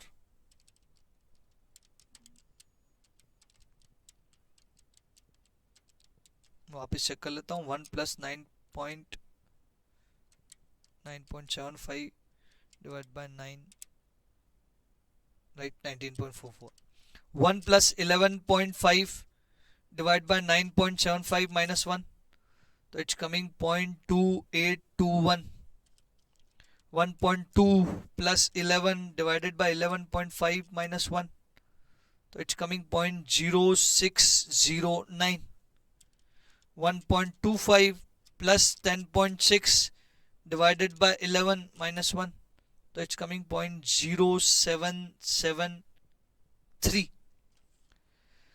जब आप इनको ज्योमेट्रिक मीन के फॉर्मूले में लगाओगे तो 1 प्लस आर वन मतलब 1.1944 plus 1 plus R two 1.2821, 1.2821, 1 plus R three 1.0609 और 1.0773 टू द पावर 1/4 -1, राइट, 4 है टू द पावर 1/4 -1, तो इन सबको मल्टीप्लाई कर दो, 1.1944 मल्टीप्लाई 1.2821 मल्टीप्लाई 1.0609 मल्टीप्लाई 1.0, आप सब चेक करते हुए जाना, राइट, यहाँ कैलकुलेटर पे कुछ गलत बटन दब गए तो आंसर गलत आ सकता है, आप क्रॉस चेक कर लेना, और गलत आया तो मुझे मैसेज डाल के ज़रूर बता देना।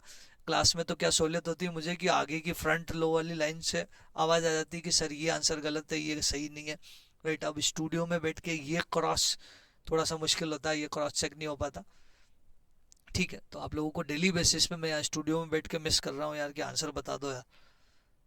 टू द पावर 1/4 मतलब 2 बार अंडर रूट -1 करेंगे तो इट्स कमिंग 15.02%। एक बार क्रॉस चेक कर लो, राइट, ये कैलकुलेशन हमारे मॉड्यूल में भी गिवन है, राइट, मॉड्यूल के कॉस्ट ऑफ कैपिटल में अगर हम जाएंगे चेक कर लेते हैं अभी तुरंत, जस्ट अ मिनट।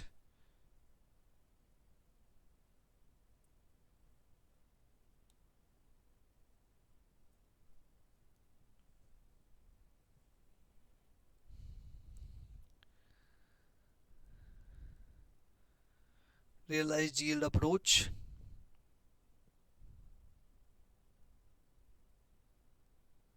ये वाला क्वेश्चन, राइट, इट्स कमिंग 15%। तरीका इनका जो भी रहा हो, राइट, मेरे हिसाब से ये इसी टाइप से रहा, थोड़ा सा कंफ्यूजिंग हो कुछ भी हो, बट आंसर आप अपने तरीके से निकालो, आंसर आ जाएगा, श्योर। तो आज का ये लेक्चर हम यही रोक रहे हैं। होप कि ये कॉस्ट ऑफ कैपिटल के आपके सारे कंसेप्ट बहुत अच्छे से सारे रिवाइज हो चुके होंगे, राइट, विथ क्वेश्चंस। 4 से 5 क्वेश्चन जो हमारे बचे हैं नोट्स में, राइट, वो नोट्स वाले बचे हुए क्वेश्चंस भी आप प्रैक्टिस के लिए, होमवर्क के लिए रख लो। सब कुछ सेम कंसेप्ट पे जो हमने अभी किया, बट आपकी एक प्रैक्टिस हो जाएगी इसके बाद, राइट। तो जब भी हम लेक्चर पढ़ेंगे तो हम 1.5 घंटे 1 घंटे जो भी है वो साथ में बने रहेंगे, और उसके बाद घर पे आपको 1-1.5 घंटा और देना है फॉर अदर क्वेश्चंस, ताकि एक प्रैक्टिस हो जाए। ठीक है, तो आज का ये लेक्चर हम यहीं रोक रहे हैं, कल कंटिन्यू करते हैं हम कुछ नए टॉपिक के साथ, may be capital structure theories, right.